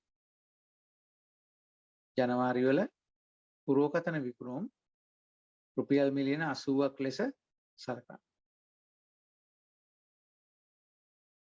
හරි එතකොට 85 කියලා කිව්වේ ඇක්චුවල් එක මේක 80ක් වෙනවා. මේක 80ක් වෙනවා. එහෙනම් පොඩ්ඩක් ඒක නෝට් කරගන්න මේ විදිහට.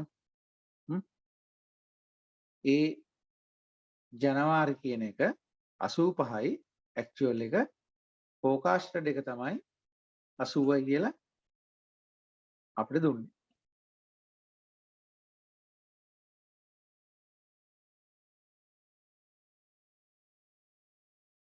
right යම් වෙලාවකදී අපිට ඒ පුරෝකථනාගේ 80 වගේ ඉලක්කමක් දීලා තිබ්බේ නැත්නම් අපි හිතන දේ තමයි ජනවාරි වල ඇක්චුවල් 85ම පුරෝකථන අගේ විදිහට ගන්නවා කියලා.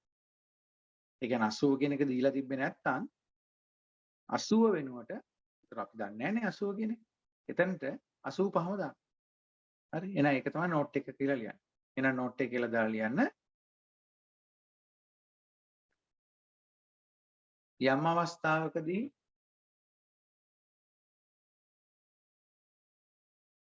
ආරම්භකම මාසය සඳහා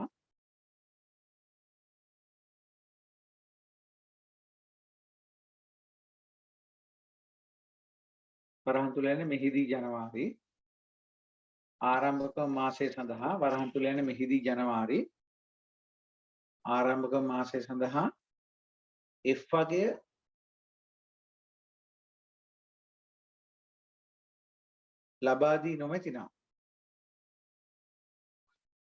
ලබා දී නොමැතිනම් කමා එම මාසය සඳහා සත්‍යයගය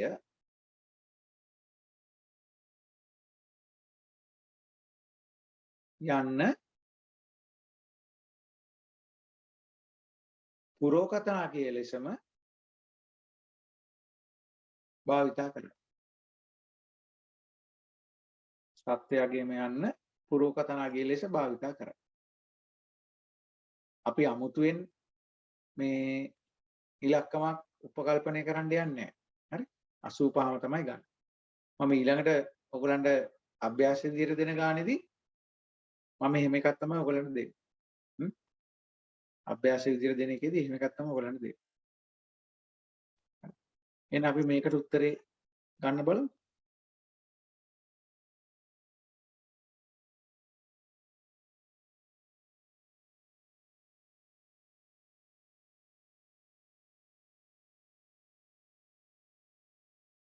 හරි. අපි දුන්නේ ඇල්ෆා 0.3යි කියලා නේ. හරි. එහෙනම් අපි මේකට උත්තරේ ගන්න බලමු. එහෙනම් අපි පොදුවේ ලිව්වොත් සූත්‍රය මොකද්ද? මේක දැන් හුඟක් පල්ලෙහාට ගණනය කිරීම වෙනවා. ft සමානයි ඇල්ෆා at ඍණ 1 ධන එක ඍණ ඇල්ෆා ft ඍණ 1. මේක තමයි සූත්‍රය. එහෙනම් අපි මේක පටන් ගන්න තියෙන්නේ මොකෙන්ද? f පෙබරවාරි. f පෙබරවාරි. ඒතර අපි එකවතාවක මේක ලියුවොත් මුල්ම සැරේනේ ලියන්නේ අපි ලියමු f පෙබරවාරි කියලා කියන්නේ ඇල්ෆා a ජනවාරි ධන එක ඍණ ඇල්ෆා f ජනවාරි. හරි? t කියන්නේ පෙබරවාරි නම් t ඍණ 1 කියන්නේ ජනවාරි.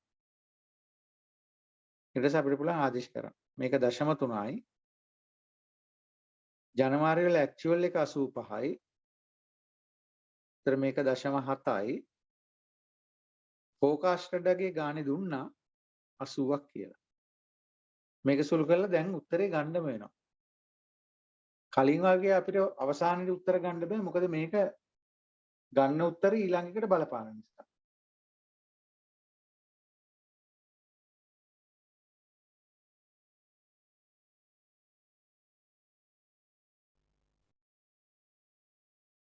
උත්තරේ 81.5යි. ඊට පස්සේ අපි ලියනවා f මාර්තු. f මාර්තු.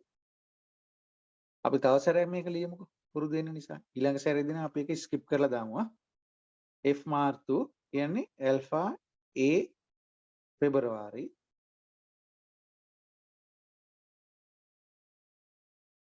ධන එක ඍණ ඇල්ෆා f පෙබරවාරි. දැන් මේක 0.3යි. ඇක්චුවල් එක කීයද? 85න් පස්සේ 100. එක ඍණ ඇල්ෆා කියන්නේ 0.7යි. මේක 81.5. මෙන්න මේ 81.5 තමයි මෙන්න මෙතන.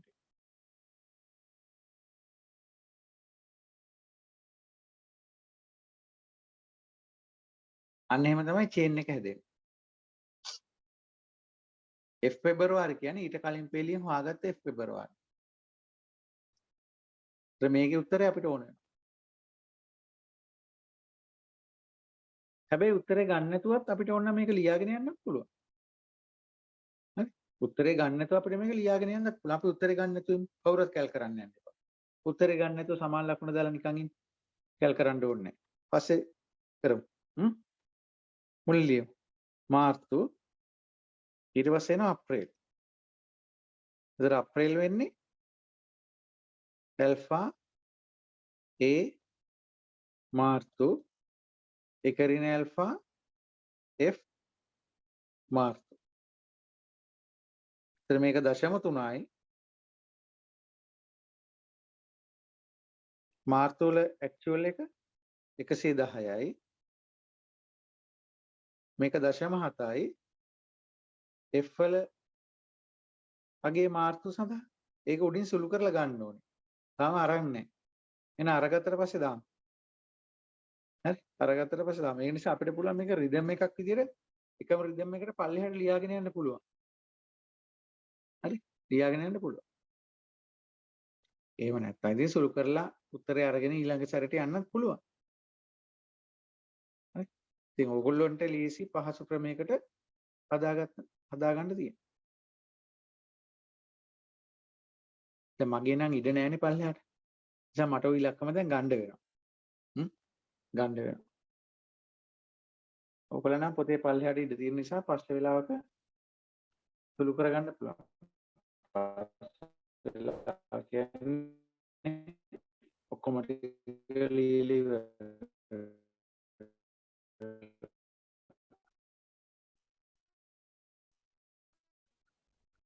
මේක අසල දශම ස්ථාන දෙකකට එනවා ඒක හිමම ගමු. ඒ ඉලක්කම තමයි මෙතනට වැටෙන්නේ.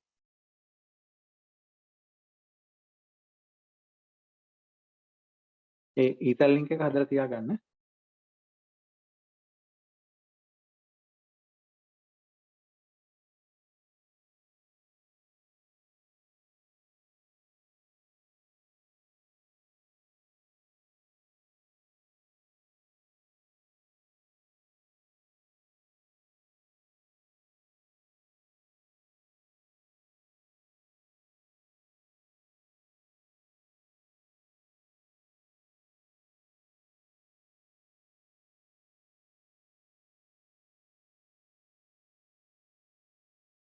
අනුතුනයි දශම 9.4 දශම ස්ථාන දෙකට ගමු කියලා. ඒතර මේ තියෙන F අප්‍රේල්. ඊට පස්සේ මැයි වලට එනවා.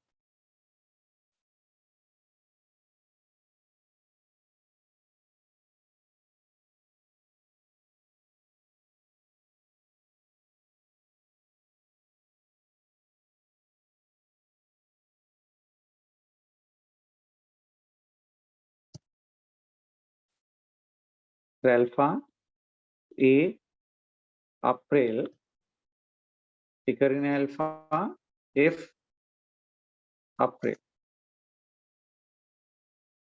දශම 3 අප්‍රේල් වල ඇක්චුවල් එක 125යි. ධන දශම 7යි අප්‍රේල් ෆෝකාස්ටඩ් එක මේ දැන් හොයාගත්තා 93.94යි.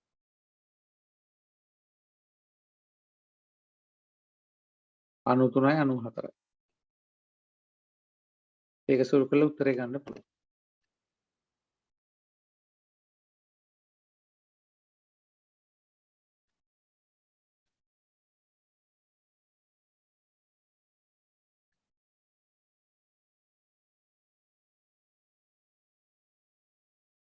එකසිය 3.26යි.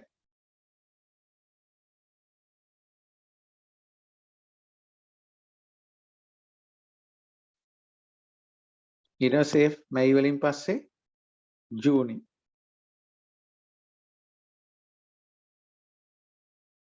ඒතර ඇල්ෆා A මැයි එකරින ඇල්ෆා F මැයි.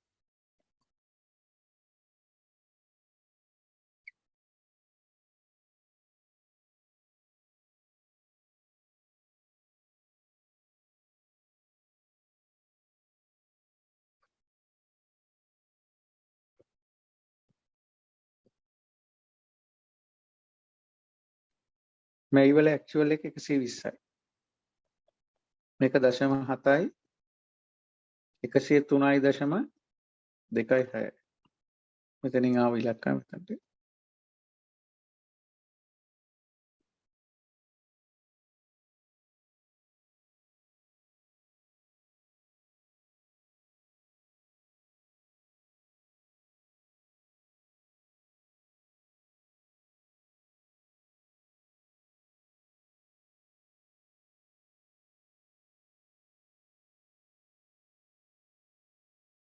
එකසිය 8.28යි.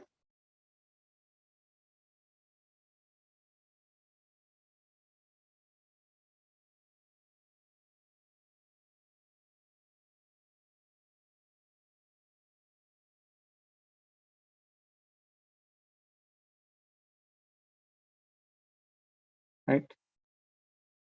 ඊට පස්සේ ජූන් වල ඇක්චුවල් එක වෙන්නේ 135යි 108.28යි.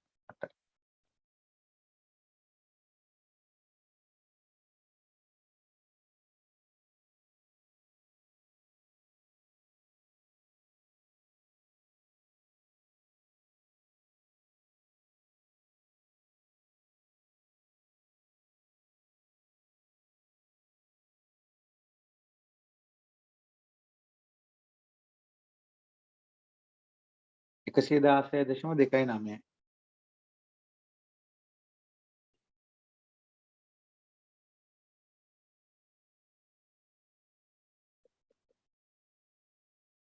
ජූලියෙන් පස්සේ අගෝස්තු ඇල්ෆා A ජූලි එකරින ඇල්ෆා F ජූලි 0.3යි ජූලි වල වෙන්නේ 130.7 මේ ඉලක්කම 116යි 2.9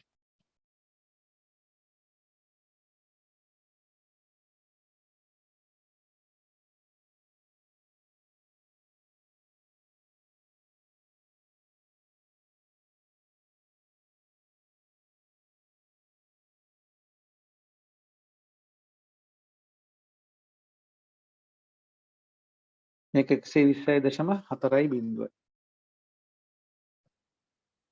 ඒතර අන්තිම එක සැප්තැම්බර් වලට ලියන්න පුළුවන්.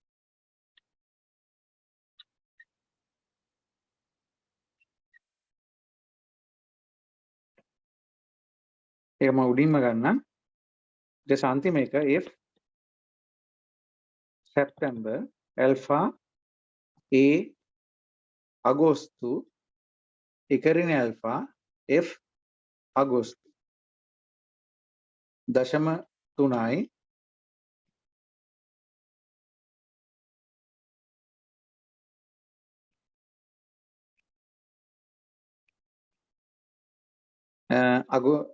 අගෝස්තු වල ඇක්චුවල් එක 140යි මේක 0.7 ෆෝකාස්ටඩ් එක 120යි 0.4 කියලා අපිට ආවා 120යි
හරි. ඒතර අන්තිම උත්තරේ 126යි 0.2යි මේක තමයි සැප්තැම්බර් වල ෆෝකාස්ටඩ් එක උනේ. දැන් ඔය සැප්තැම්බර් වල ෆෝකාස්ටඩ් එක අපි ගත්ත කලින් ක්‍රම කිහිපයකින් නේ මාත්‍රේ 2 වන සරල චල මධ්‍යන වලින් ආවා. මාත්‍රේ 3 වන සරල චල මධ්‍යනත් කළා. මාත්‍රේ 4 වන සරල චල මධ්‍යනත් කළා. එතන ක්‍රම 3යි. ක්‍රම කියලා කියන්නේ සරල චල මධ්‍යන වලම මාත්‍රේ වෙනස් වීම අනුව උත්තර 3ක් ඇවිල්ලා තියෙනවනේ නේ. සැප්තැම්බර් වල ෆෝකාස්ටඩ් උත්තර 3යි. මාත්‍රේ කලින් පන්තියේදී කලේ මාත්‍රේ 2 මාත්‍රේ 3 මාත්‍රේ 4 සරල චල මධ්‍යන. ඉතින් බාරිත වලත් එහෙම ගත්තා. මාත්‍රේ 2කටත් ගත්තා මාත්‍රේ 3ට ගත්තා මාත්‍රේ 4ට ගත්තා. එතන ඒතර ගණන් 2යි. ගණන් 5යි. දැන් මේ 6 වෙනි එක. හරි මේ තියෙන 6 වෙනි එක. එතකොට F වල පුරවකතනා කියන්නේ මේ වෙනකොට 6ක් අරන් තියෙනවා. ඒ 6 ඔයගොල්ලෝ චෙක් කරලා බලන්න. එකිනෙකට වෙනස්. එකිනෙකට වෙනස්.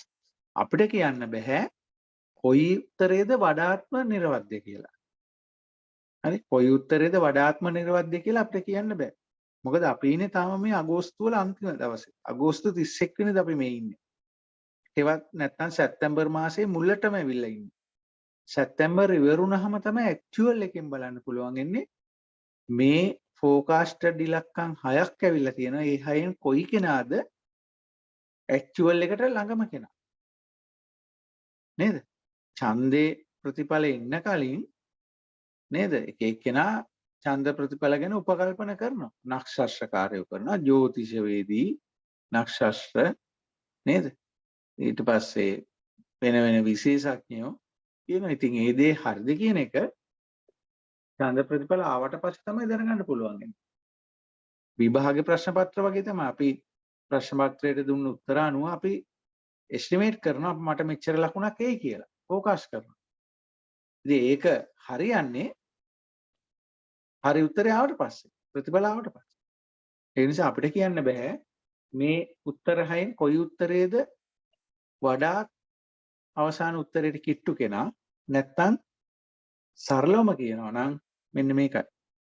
සරල චල මාධ්‍යනද බරිත චල මාධ්‍යනද ඝාතීය සුමරණයට වඩා හොඳ ක්‍රමය කියලා පූර්ව ලෙස කියන්න බෑ. හැබැයි අපි දකිනවා සරල වලට වඩා බරිත හොඳයි, බරිත වලට වඩා ඝාතීය හොඳයි කන්සෙප්ට් එක විදිහට. හැබැයි ඒ ඔක්කොම තීරණය කරන්නේ මෙන්න මෙතන ඇවිල්ලා තියෙන මේ ඉලක්කම් වල රටාව අනුව. මේ ඉලක්කම් රටාව අනුව තමයි සියල්ල තීරණය වෙන්නේ. හරි? දැන් පොදුවේ ගත්තාම ඝාතීය සුමරණය හොඳයි කියලා කිව්වට ඉලක්කම් රටාව අනුව ඝාතීය සුමරණේ ෆේල් වෙලා අපි ගණන් ගන්න නැති සරල චල මාධ්‍යන ගණන් ගන්න නැතුව කියන්නේ අපි කියන්නේ යාට අඩු ලන්ස්වන්නේ යාට දීලා තියෙන්නේ ක්‍රමයක් විදිහට හොඳයි නමුත් ඔයා එච්චර හොඳ නැහැ කියලා. සමහරවිට ඒක වෙන්න පුළුවන් හොඳම එක. හරි? ඒක වෙන්න පුළුවන් හොඳම එක. ඒක නිසා අපිට කියන්න බෑ පූර්ව ලෙස කොයි ක්‍රමයේද වඩා හොඳ කියලා. එහෙනම් අපි ඊළඟ දවසේ පාඩමේදී කරන්න යන්නේ මේ ඉගෙනගත්ත පුරෝකතන ක්‍රම අතරතුරින් අදාළ ගැටලුවේදී මේ දීලා තියෙන ඉලක්කම් අනුව ඒ වෙලාවේදී කවුද හොඳම කෙනා කියලා හඳුනා ගන්න ක්‍රම. ඒ සඳහා මිනුම් දඬු තියෙනවා. ඒ කියන්නේ කුමන වර්ගයේද කුමන ක්‍රමයේද ඒ වෙලාවට ගැලපෙන හොඳම පුරෝකතන ක්‍රමය කියන්නේ.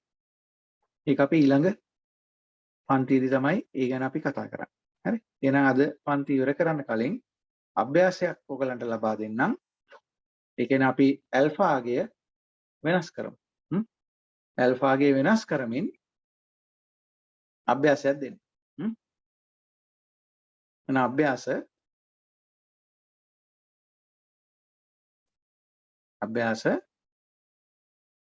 කලින් ගත්තේ ඇල්ෆා 0.3යි කියලානේ. අපි වෙනස් කරමු. ඇල්ෆා සමානයි 0.6 ලෙසගෙන. කියන ඇක්චුවල් වලට වැඩි කරන් දෙනවා. ඇල්ෆා සමානයි 0.6 ලෙසගෙන පෙබරවාරි සිට සැප්තැම්බර් දක්වා විකුණුම් පුරෝකතනය කරන්න. පෙබරවාරි සිට සැප්තැම්බර් දක්වා විකුණුම් පුරෝකතනය කරන්න. විකුණුම් පුරෝකතනය කරන්න.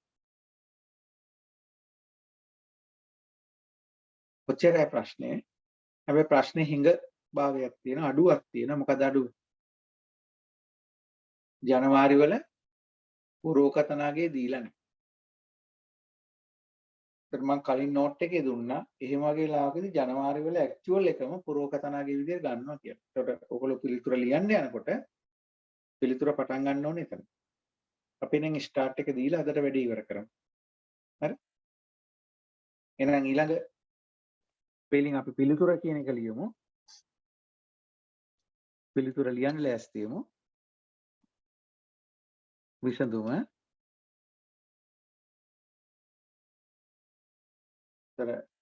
විසඳුම තුළදී තමයි අපි උපකල්පනය කරන්නේ ජනවාරි වල පුරෝකතනගය ඇක්චුවල් එක 85ම වෙනවා කියලා. එහෙනම් විසඳුම දැන් ලියන්න. උපකල්පනය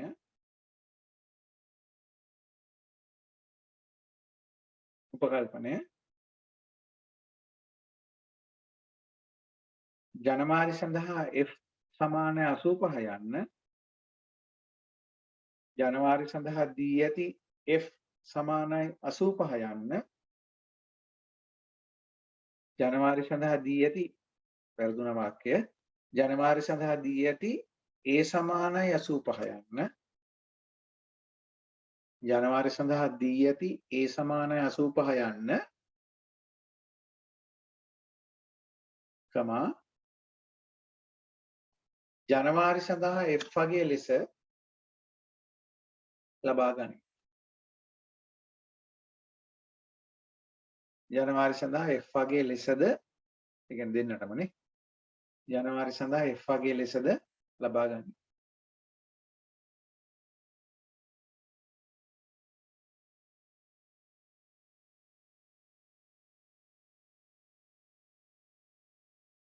එහෙනම් ඒකට උත්තරේ ගන්න.